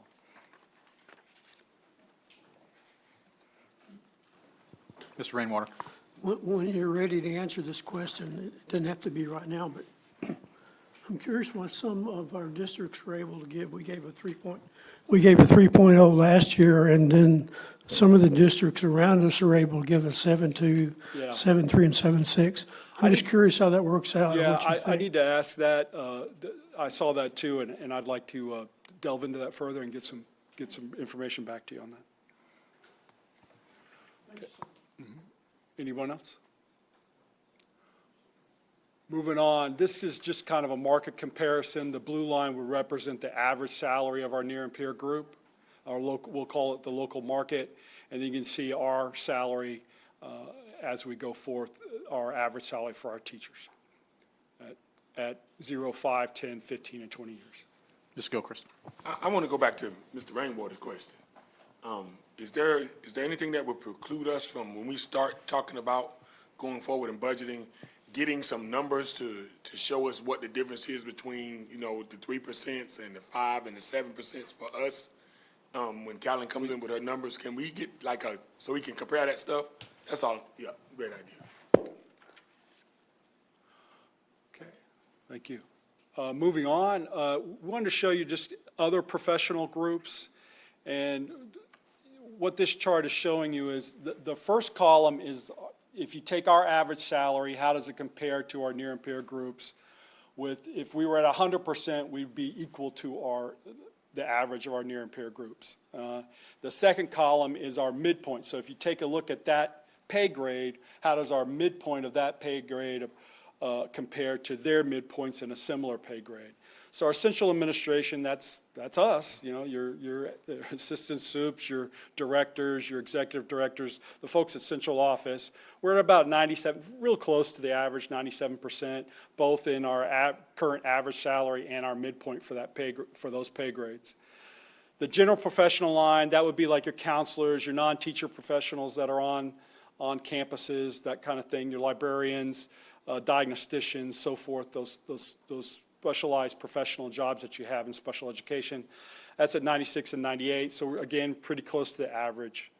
Campus administration, and then we broke it out according to the different kinds of principals and APs at different levels. You can see that we're around the midpoint, and we're around the average. The reason why our average salary is lower than the 100% is because that kind of reflects the amount of experience that we have among those groups. We have less experience, so those folks aren't to the midpoint quite yet, but our midpoints are really strong, and you can see that we're over the average there. Any questions about this with our professional pay? Ms. Becker, I have one question, and I am not a statistician or a mathematician. And neither am I, but I'll do my best. Right, if you don't know the answer, you can bring it back to me. So you see a difference between the salary to market versus the midpoint, and there's a differential. There's somewhere it's plus or minus 1%, and then you see down like at the assistant principal's elementary school, there's a 10% differential there. And as you go down the line, there's some pretty, so how am I to interpret that? What is that Well, that's what I data was telling saying. me? I think that means that we have a lot of folks with not a lot of experience, so they're towards the minimum, they're below the midpoint, and we have, if I get, and I can show you that chart. If I show you the chart like a dot matrix of all our employees below that midpoint, you'd see we just have a ton of people with less experience or not to the midpoint. Does that make sense? It does. I think a visual would be helpful, but I really kind of, whatever, if you can provide the board something that'll help us drive a decision a little bit better as we kind of, as we're looking at pay structure and that kind of thing. And I think have that my would be helpful. director of compensation here, and we'll put that together for you. Thank you, sir. Mr. Gilchrist. This can be included in that information you bring back to us, but is there any indication that the lack of experience is the result of the pay problems or the pay differences? You know what I'm saying? So are people leaving the district to go get these higher paying jobs? That Is would be anything showing that? speculation. That would be speculation on that part. I'd have to look at that and get back to you on that. Mr. Rainwater. Tough question for you, Yeah, Will, sure, but sure. if the superintendent's salary, which is an outlier, would you agree is an outlier? Yes. Were bled into this data, would it look different? The superintendent's data? The superintendent's salary, which is an outlier from these guys, central office, would it make those stats different? I'd have to check to that. I'd be curious to know, because I think it would. Thank you.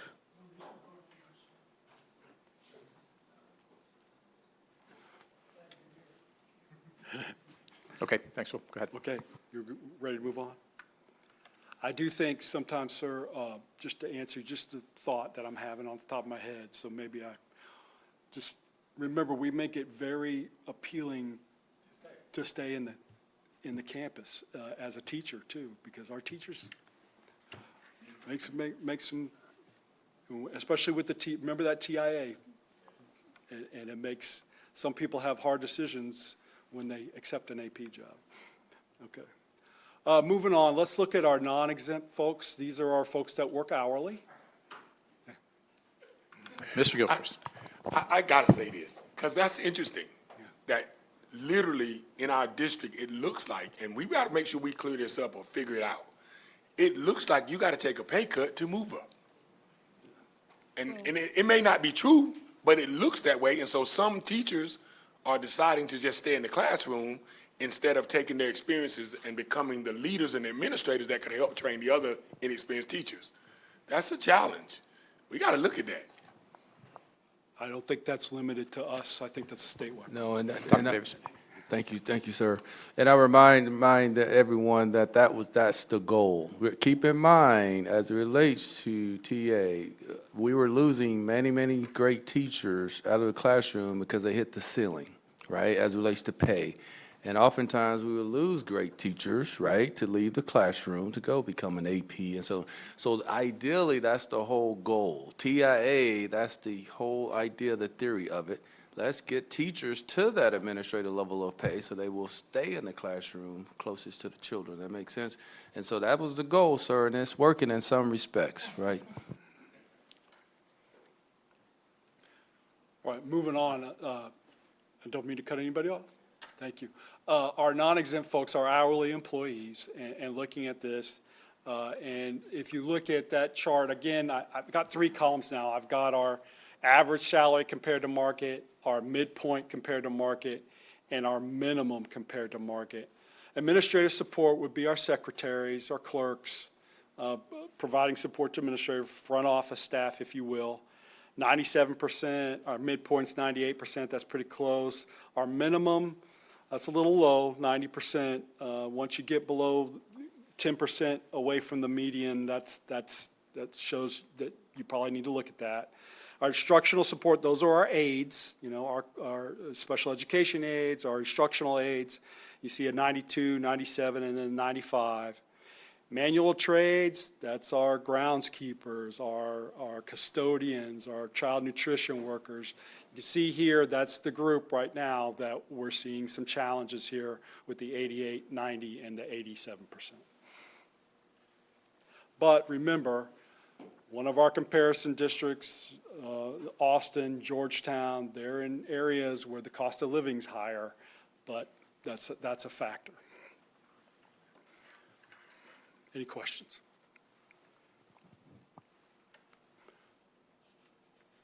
All right. Hearing none, I will move on to our, just want to remind you, we're going to change the key strategic action here. I think Mr. Doro really gave us a detailed presentation about our health and dental rates. Remember, we said our dental rate's going up about 7.5%. That's kind of capped. That in our agreement with our dental carrier, it's capped at that level of increase every year. And then our health rates, they're supposed to be around 10%. They went up about 9% this year, just as a reminder to everyone. Our district contribution at 425 is very competitive with other districts around us. Any questions about that? Okay, moving on to staffing and looking at staffing. Remember, we really do want to improve our retention strategies. We want our employees to stay here. It's very expensive to go through the process of hiring. And so you want to, and plus we just want to keep people with experience. We want our employees to want to work here and be happy here. We do want to enhance recruiting of fully certified teachers. Remember, you've charged us with that to lower the amount of permit teachers. And so we have programs designed at trying to get those folks who are on permits to become certified and to create pipelines that will create certified teachers, as opposed to having to rely on someone with just a bachelor's degree but with no educational experience or no certification. And then we also know that special education is a challenge. That is the population of students that's growing in this district, requiring more and more a higher need for special ed staff, and so we know that, and that's where the majority of our vacancies are at this point, at least in teaching. So let's take a look at our retention. This is last year, teachers, aides, administrators. The blue column is like our overall for last year, 24-25, how many we retain year after year. The red was how many, starting this year, and by October, how many had we retained. The green is by December, kind of midway through the year, where we're at. So you can see with teachers, we're holding on to our teachers now. I need to come back after this hiring season, come back to you in the fall and show you how we did overall for 25, 26. But hopefully we get above our goal of retaining over 85% of our folks. Same kind of thing for our aides. You can see that we're having a little bit more difficulty holding on to our aides, and we're holding on to our administrators. These are our hourly staff. This is how we're doing. You can see how we did with custodians last year, with bus drivers. Again, that's that blue column. As of October, you can see we did rather well at October, 95, 98, 97%. By December, though, we started to see some losses, especially in the school nutrition area. We do feel like the board's pay increase last year to this group of folks helped us here in retention. Colonel McCollum. Just, is there any data about spouses of service members who are teachers, aides, other employees of the district, and, you know, their impact on retention rates? Can you give me a little bit more what you want in that question? Yeah, I'm sorry. So your retention, someone leaving every 3 years, Yeah. To look at them as a specific subset? That's kind of why the goal's at 85%, because we expect that kind of turnover from them. But really, when you look at us compared to other districts, we're pretty good at holding on to our folks. So we really appreciate that. Now, I know Mr. Heckenberg has great expertise in here, and he's been a big add as far as helping us address that population of folks. And just to kind of piggyback on that, this is someplace we had some people look at our staffing and our compensation, and they told us, looking at this data, this is really strong for our district. This is how our total years of experience for teachers, our whole teacher group. You can see new teachers, we were at 3%. 1 to 5 years experience, 21%. 6 to 10, 21% of our staff has 6 to 10. 11 to 15 is 14%, but our biggest block of our teachers were 16 to 20 years, with 25%. That's really strong. We were told that compares very well to other districts across the state, and I think that speaks to, frankly, the generosity of this board in providing that longevity stipend. And also it speaks to the strength of our schools and our district and how people who come here want to stay here. So we really like that piece of data. Any questions? Mr. Baker, I have one question. I seem to remember, and this is just going off my memory, when I came on the board, I don't know how many years ago, it's 4 years ago, that the bell curve or kind of the distribution of teachers was vastly skewed, and that's the wrong word, but greatly skewed towards the 1 to 5. We had a very large number of inexperienced teachers. And I read this slide the other night, I was kind of taken aback. Yeah. So my question to you is this people growing into those positions, so the 1 to 5s are now the 6 to 10s? Right. Or have we been hiring more experienced teachers into the system? You know, I don't want to say it's all or nothing, but I think all I can conclude from this is that this is a positive for us, and that you want to see that spread of 6 to 20 staying here and being the bulk of your staff. I think that's an interesting question, and I'd love to delve into further of it. Thank you, sir. Dr. Davis. And Will, I think we discussed this as well, because I was taken aback on this one as well.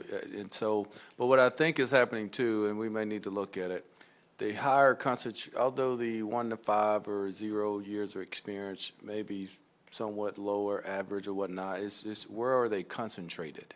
But what I mean by that is, let's say our struggling, or let's just say campuses that are in school improvement, I think the thought is we have a higher concentration of novice teachers at those campuses, although we're looking at this district-wide, but we also have to focus on where we're having some pain points in the district as it relates to that. I think that's an excellent point. And yeah, I think that's an excellent point. Go ahead, Mr. Baker, finish your thought. No, I want to. Mr. Baker, this is a reflective thought, and please don't take me seriously. But I'd really like to know the average daily attendance of students and a teacher with 20 years' experience versus the average daily attendance of a teacher with 1 to 5 years of experience. You just gave me a great idea for my dissertation. Thank you, I appreciate you.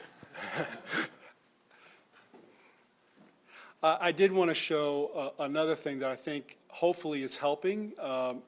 We knew the stress that we were putting on our teachers with substitute fill rates when I got here 3 years ago.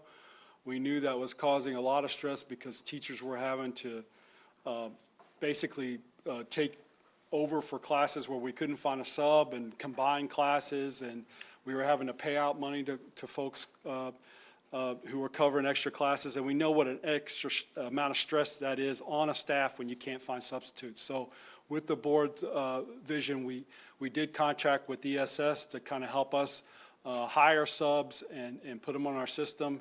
And the yellow line on this graph represents before ESS came, 23-24. You can see our fill rates. And this is everyone combined, teachers, aides, and secretaries. Our fill rates were in the 60s, and in some months dipping down in the 50s. Last year, our first year with ESS, they rose that about a good 10 to 15%. We got into the 70s, and at the end of the year, we got to 80. This year, we had not had a month where we've been below a 90% fill rate with our substitutes. And I could tell you that graduated salary that we did with them this year, where they have a chance to earn more money the more jobs they take, has been a big deal. The weekly pay that they get has been a big deal. And so we're really pleased with this stat. And we worked very hard to get this accomplished. And so we hope that it's helping our teachers mainly, that they see these higher fill rates and it's helping them out at their campuses. And our principals, of course. Stop me if I need to stop. Moving on to our DOI teachers, what we call our DOIs are really our permanent teachers. You charged us with getting down to that they would be 7% of our total amount of teachers. We've kind of plateaued. We started at 12% in April of 2024, got it down to 10%, and we've kind of plateaued here at 10%. I do know, just anecdotally, that many of our permit teachers are testing this month to try to get certified, and so I hope to see that 10% will go down. I hope to give you, through board notes and so forth, an updated percentage total when we get some final stats sometime this summer. But of course, our main goal is to get to that 7%. We work with the Region Service Center to try to get tutoring for our folks. There's a foundation I'm going to tell you about beginning on the next priority goal, where I'll talk to you about the kind of services they're going to bring us to hopefully get us to that 7% by 2029. Of course, our goal here, again, I've said it many times, we want a certified teacher in all of our classrooms. Any questions about that? Okay, this is special ed staffing. Again, our goal has been to get to 90%. There's a lot of columns here because we kind of update the stats here all the time. Just going to point your attention to the maroon column at the end, because that's as of Christmas this year, or as the winter break this year. And the blue column was as we were in October of this year. You can see with teachers, we've kind of plateaued at 87%. Please keep in mind that this population is growing, so our number of FTEs has increased even as the year has gone on, and we've maintained it at 87%. Our aides, we were at 83%. We started the year at 81%. We got to 83 by October, got to 86 by December, so that's pretty good too. Not quite to our goal of 90% yet, but we're still working on this. And again, when I talk to you about the next goal in our priority, I hope to show you how we are really going to start targeting this with a new approach.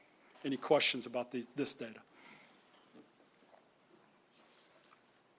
Okay, moving on. 2.3 is training and coaching, and this is where we really start talking about our pipelines and developing our employees. I do kind of want to handle this part of the presentation differently. But I just want to remind you of our key strategic actions. We want to develop and implement talent development pipelines for all employees. We want to implement onboarding procedures that effectively prepare our new employees for their assigned roles. And we want to create support systems for our employees that provide opportunities for growth aligned to their potential. Now, what we've done, and I'm going to give Dr. Davis here all the credit. He found this group. We have started a partnership with Edwell, and this is a nonprofit group, and we're not having to pay them any money, and they're starting to work with us, and they're helping really taking our Grow Your Own and really turn it into not just a Grow Your Own, but into an apprentice program, a registered apprentice program. I'm going to show you why that's a big deal. And hopefully, it's going to unlock more training for our folks, and more financial assistance for our folks, and also more financial assistance for us. So what does Edwell do? They guide districts through designing, launching, and sustaining apprenticeship programs. What's great about us is we already have started. We've got that Grow Your Own program going. We've been really pretty successful with it. They're going to come in and help us make that program even better, reach it out to more of our folks, and really start to build, especially our aides coming into becoming teachers. What they believe in is employee-driven success, expanding our talent pipelines, sustainability through partnerships. They are finding us people to work with. We've already applied for a grant with them to another agency to get us even more funds to support this work. And Pathways to Economic Mobility is, when you're an aide and you're making that kind of salary, or you're an hourly employee, maintaining that salary, raising a family, doing all that you need to do that, and just taking care of yourself financially, and then going to college on top of that to get a degree so you can become a professional, that's really an economic challenge. And so these folks are really helping us find ways to help them through that process.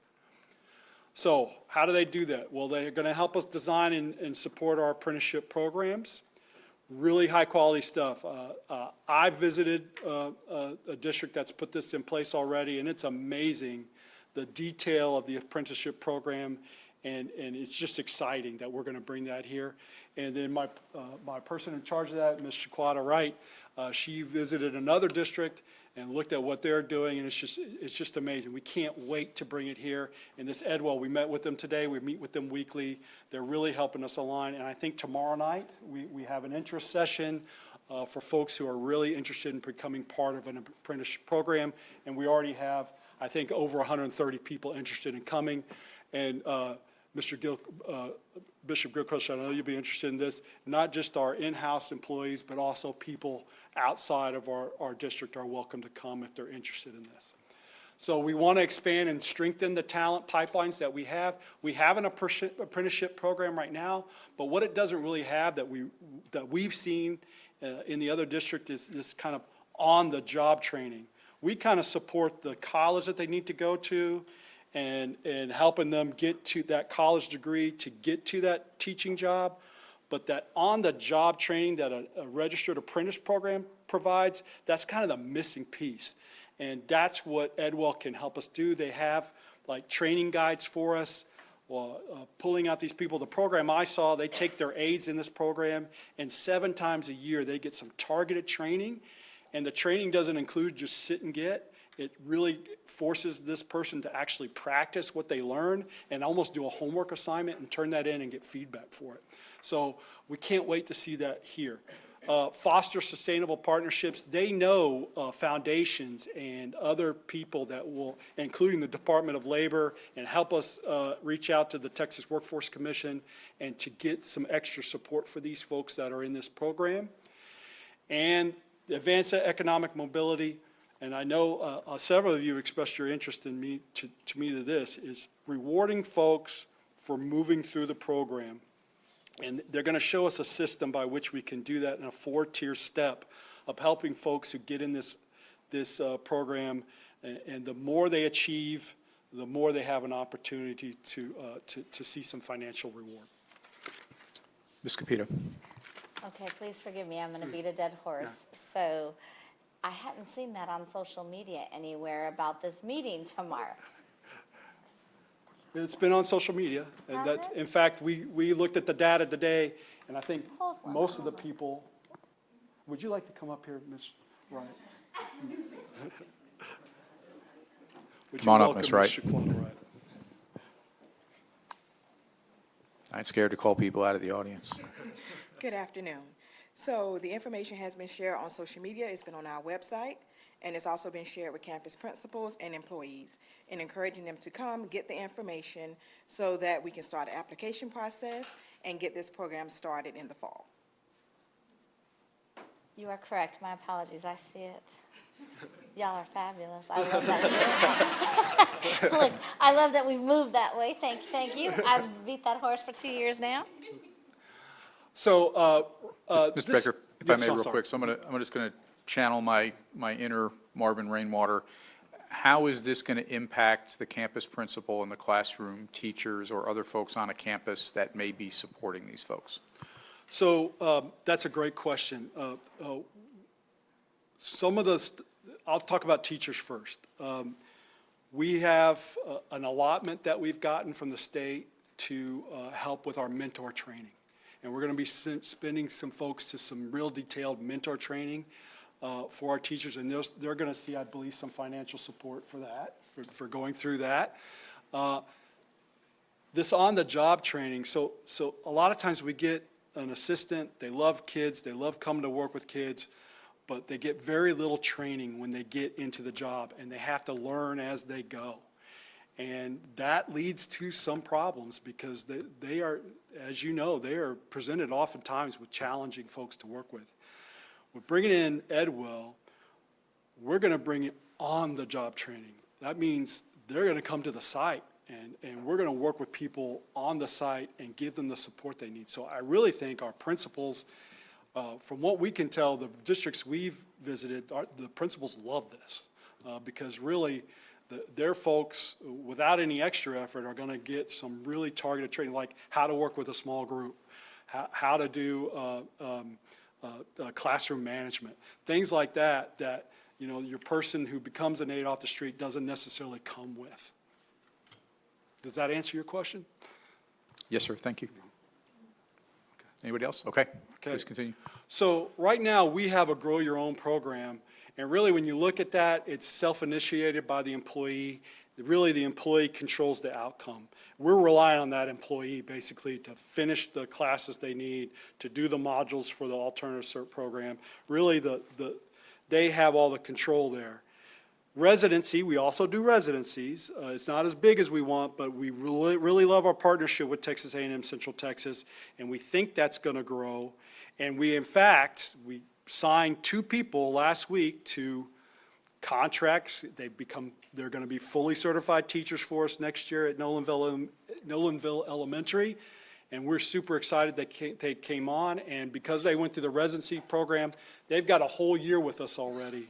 And so they're going to be able to hit the ground running as teachers. We're so excited about that. We hope that program grows, but we're kind of limited by the university, because the university is the one who brings on the students, and we're limited by their enrollment and so forth.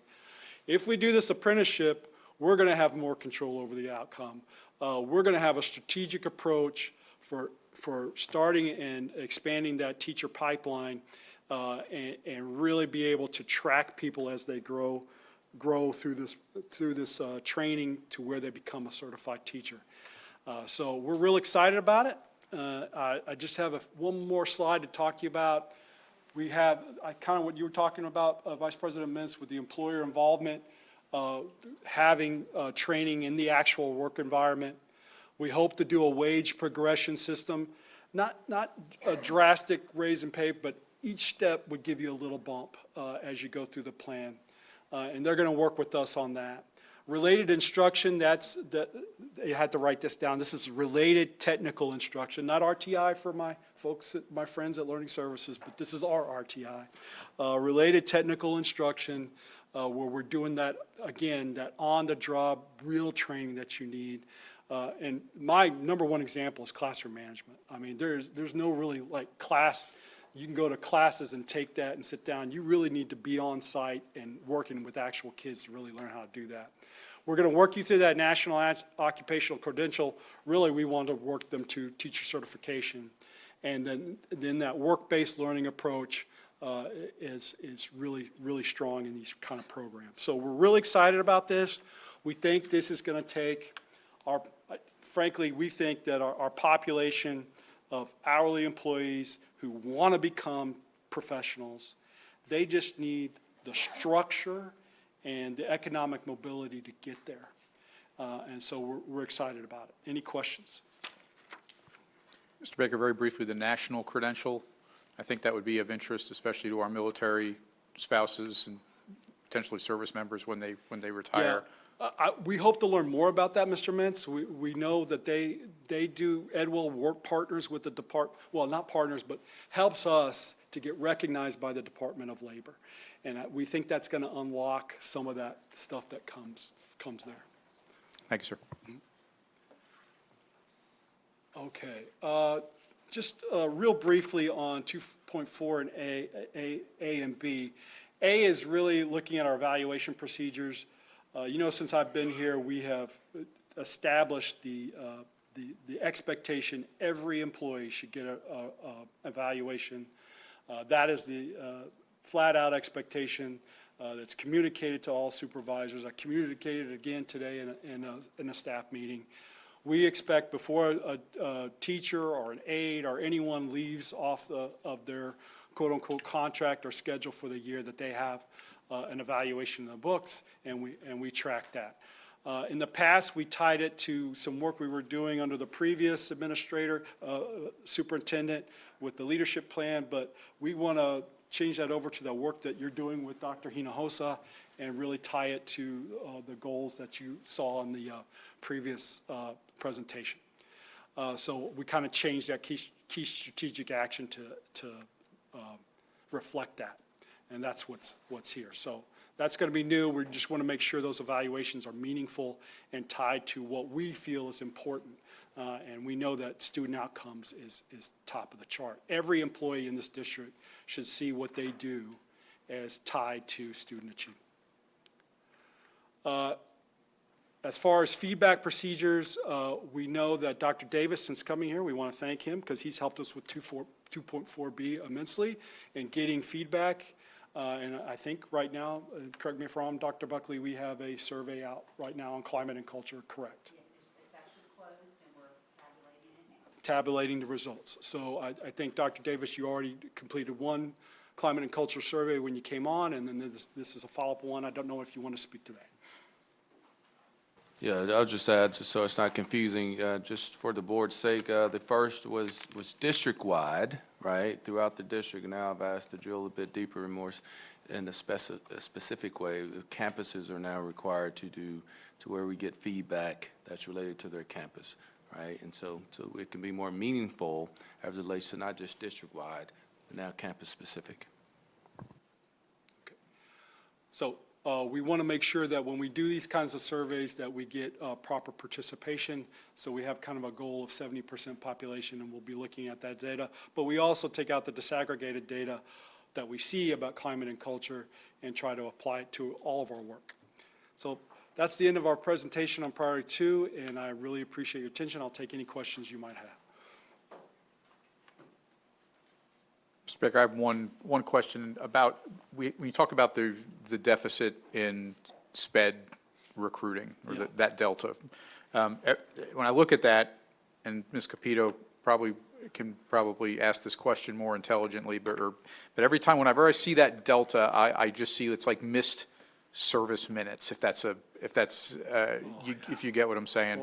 Is there any way that we can use this EdWell program to, so A, can we use EdWell to help fill that delta?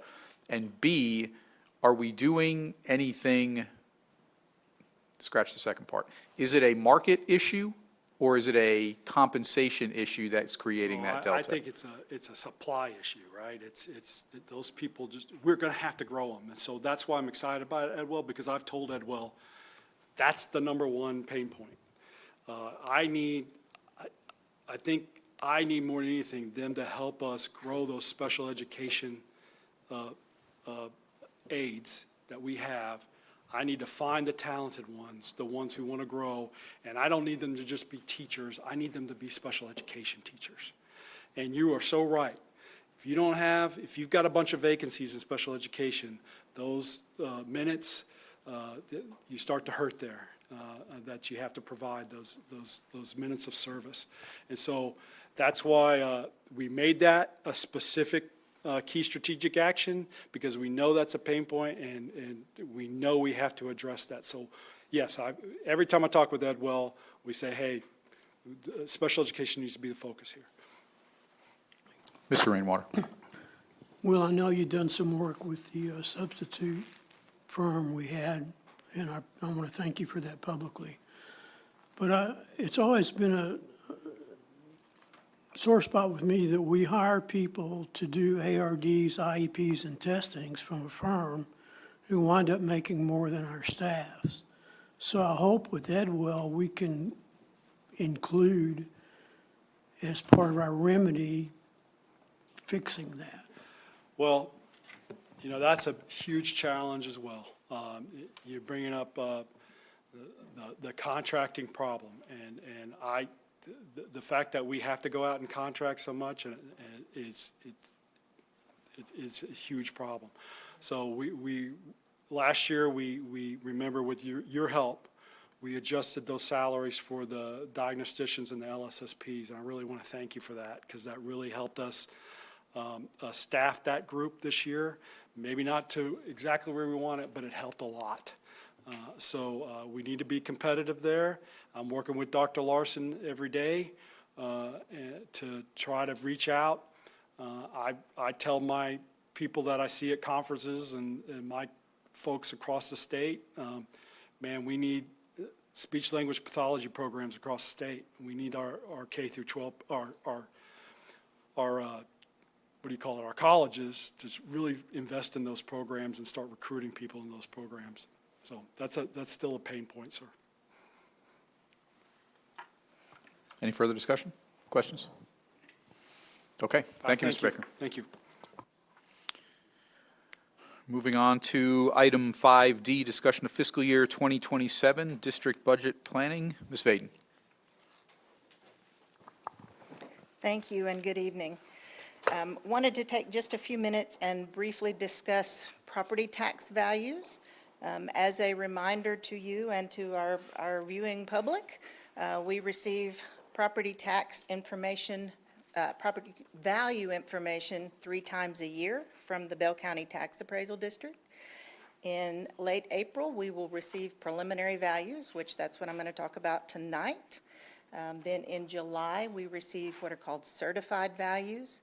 Those will be used because that's the last values we receive before proposed budget and tax rate adoption.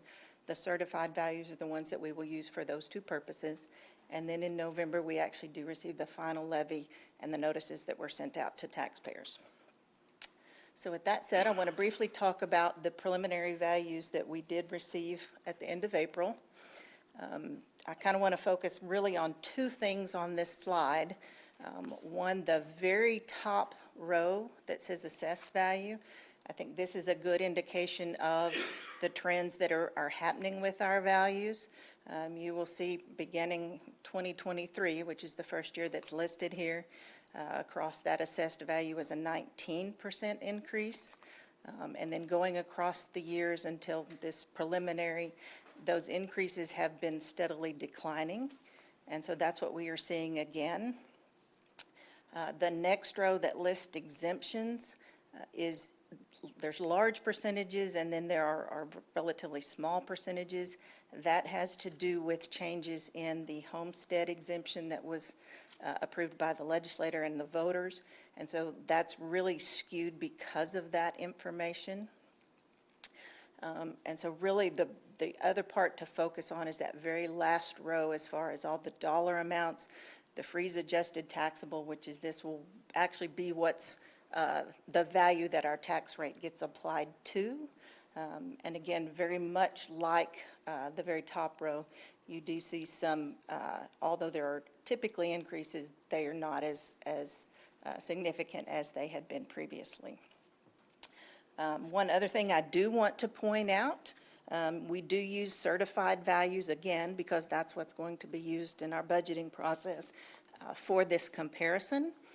With that said, right now we're using the preliminary values. We know that will go down some because we are having protests and there's still exemptions being filed. And so at this point, that will go down as we expect it to as we get our certified values. The bottom half of this screen just listed those tax rates for each of those years. Did not list a preliminary tax rate or proposed tax rate of any kind for our current budget.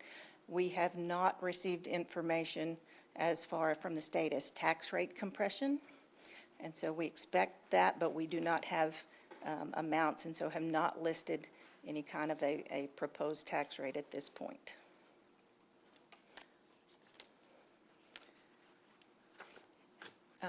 Next couple of slides are just historical information.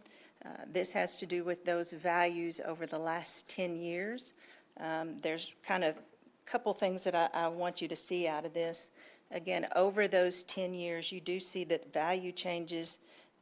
One, you see those 3 times per year. Historically, they have been pretty level during each of those years. So the preliminary, the certified, and the levy have historically been pretty level. You will notice again those last 3 years because of the changes in the homestead exemptions that you do see significant or more significant decreases in those latter 2 property value receipts.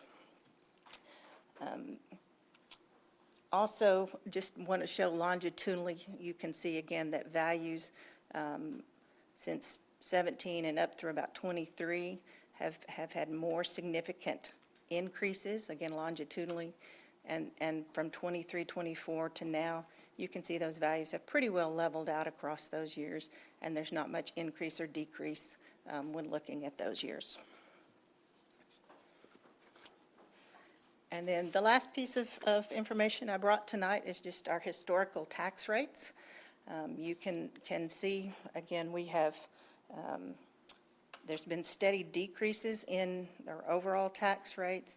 Most of that, the part in the blue, that's our maintenance and operations tax rate.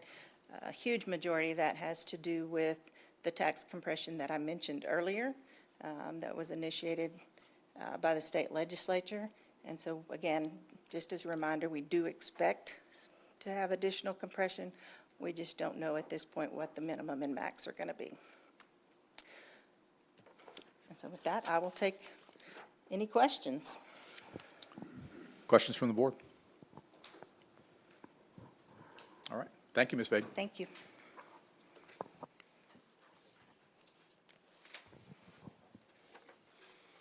All right, moving on to our action items for consideration. Agenda item 6A will not be taken forward during this meeting, and we will reschedule that. We've got a little time to do that, and we want to make sure that we've got the full presence of the board, to include our board president, to make those nominations and selections. Moving on to item 6B, consideration of the Palo Alto Middle School renovation project architect contracts. Mr. Rich. Thank you, sir. So at the October 28th, 2025 board meeting, the board approved the closure of Palo Alto Middle School as part of the district's optimization plan. And at that time, staff advised the board and community during this process that Palo Alto was under consideration to serve as the future location for Gateway Middle School and High School DAEP programs, as the existing Gateway facility is 64 years old and utilizes 18 portable classrooms. A renovated Palo Alto facility will provide additional office and classroom space, all within the building envelope. At the April 28th meeting, the board approved the selection of Huckabee as the architect for the project, and following their selection, staff have negotiated a contract with Huckabee for architectural and engineering services for this project. Huckabee's proposed fee is $193,000, which is within the budget for design and engineering fees. The total project budget for this project is $2,029,500, which includes architectural and engineering fees, construction costs, contingencies, and permitting fees and furniture and equipment. This budget does not include the alternate prices that we included in our overview of the project, which were to renovate the library to create 5 additional resource rooms, or to renovate the existing locker rooms to create a district storage space. Approval of this item doesn't commit the district to the full construction cost of the project, only to the architectural and engineering fees of $193,000. And additionally, as a reminder, we do intend to relocate the Gateway campus to the Palo Alto Middle School campus beginning in the fall of 2026. Construction will occur over the course of the school year and will be limited to areas that are not being utilized by the campus, so we can minimize any disruptions.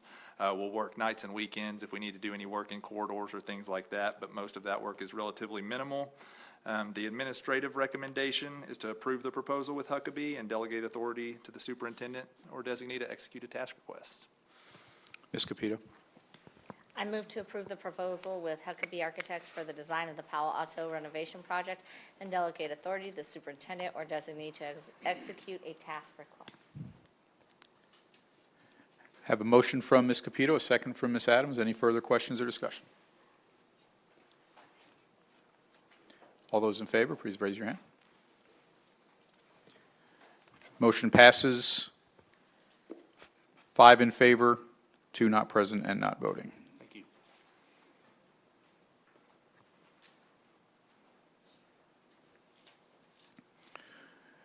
Moving on to item 6C, consideration of revisions to board policy CH local purchasing and acquisition. Thank you, and good evening again. Tonight, we are here to request an increase to the competitive procurement threshold that's in our local purchasing policy. This procurement policy has been at $50,000 and has been for many years. And so in the legal policy, in January, when we approved TASB Update 126, legal policy increased this threshold to $100,000. So tonight, we are asking the local policy to be amended to that as well, so they are in alignment. What this will do, this will provide additional flexibility and efficiency in our procurement process. This allows us to keep up, again, with inflation. Do want to point out, this does align with the board approval process. The single contract amount that the board has to approve, but this is I want to make sure you understand what this does is this has to do with the competitive procurement piece, the purchasing. It is not the amount that the board approves. The board approval of purchased items is already at $100,000. So I just wanted to make that clear. Questions, comments from the board? It's an action item. Ms. Adams? I move to approve the revision to district policy, CH Local, as presented. A second from Mr. Gilchrist. All those in favor, show of hands.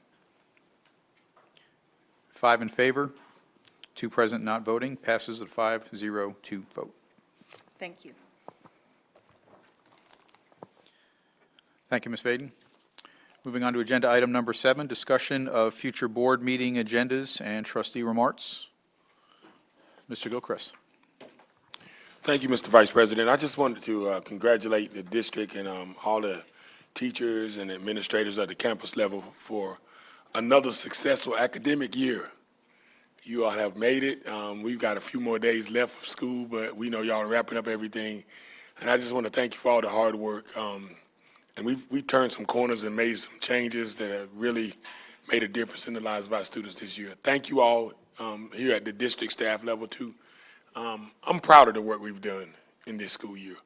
We've been under a lot of pressure, a lot of scrutiny, but we've made some great strides towards improving the performance of our kids and our district. So thank you. This will be the last meeting before we get this summer break thing. So y'all go out and have a good time, relax, enjoy it, but come back ready. You know, we're going to still be working while y'all out. So we got to get this budget ready for y'all. But y'all come back, relax, enjoy your vacation, have a good time with your family and friends, and come back ready to keep the work going forward. Thank you. Ms. Capito.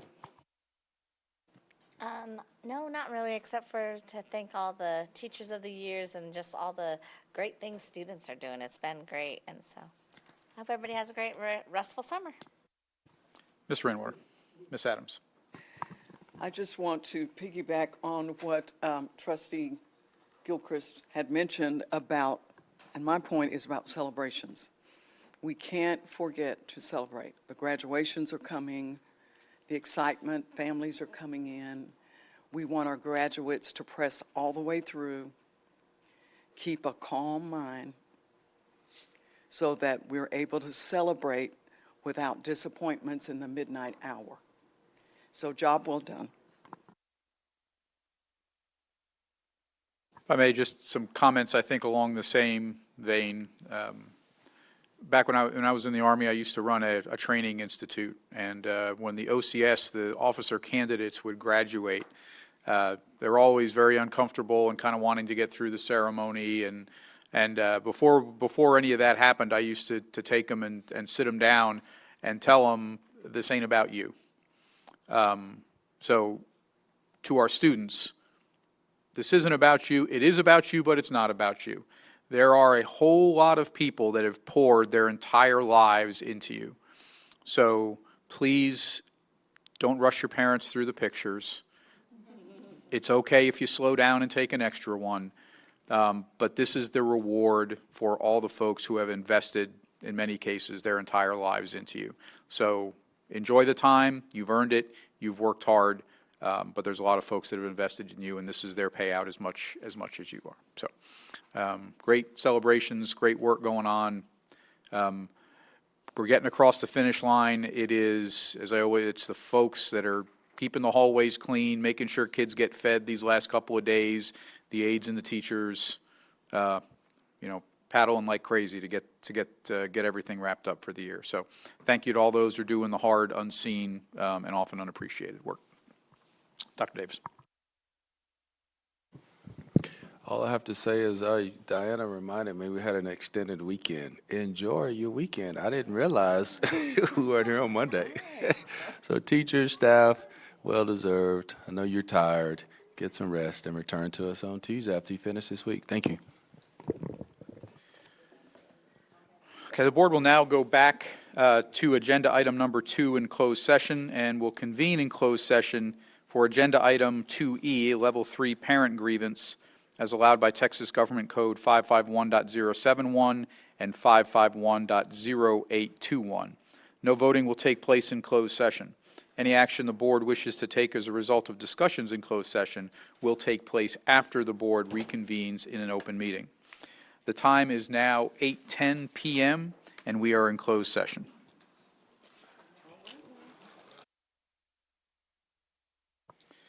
The board is reconvening in open session at 9:36 p.m. Is the recorder on? Yes. And I will make a motion. I move that the board direct the superintendent to further investigate the bullying report, and that the superintendent consider the provision of additional supportive services as required, and that the board uphold the administration's decision on the Level 2 grievance. A second from Mr. Gilchrist. Any further discussion? All those in favor, show of hands. Vote passes. 5 in favor, none in opposition, 2 not present, and not voting. For the record, this announcement of the board's decision is made in open session and in the presence of Ms. Persad. And that concludes this hearing on this Level 3 grievance. We're going to take a, actually, give me 1 second. Let me look and see if I have anything. We're going to take about a 5, we need to go back into closed session, correct? Okay.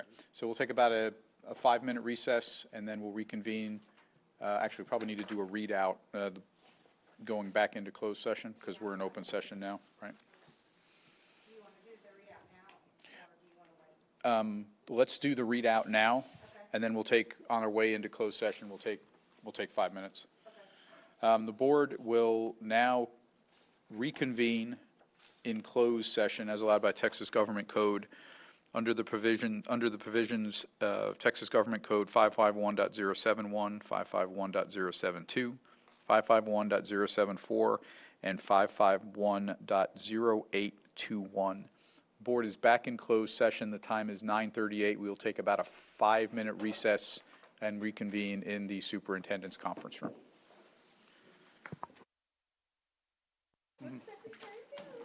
We're good? Okay. All right, the time is 10:22 p.m., and we are reconvening in open session. No action or voting occurred during the closed session meeting. And as we have, we are on to agenda item number 9, adjournment. Do I have a motion? I move to adjourn, sir. Do I have a second? Madam Capito? All in favor, show of hands. Vote passes 5 in favor, none opposed, 2 not present, and not voting. Have a great evening.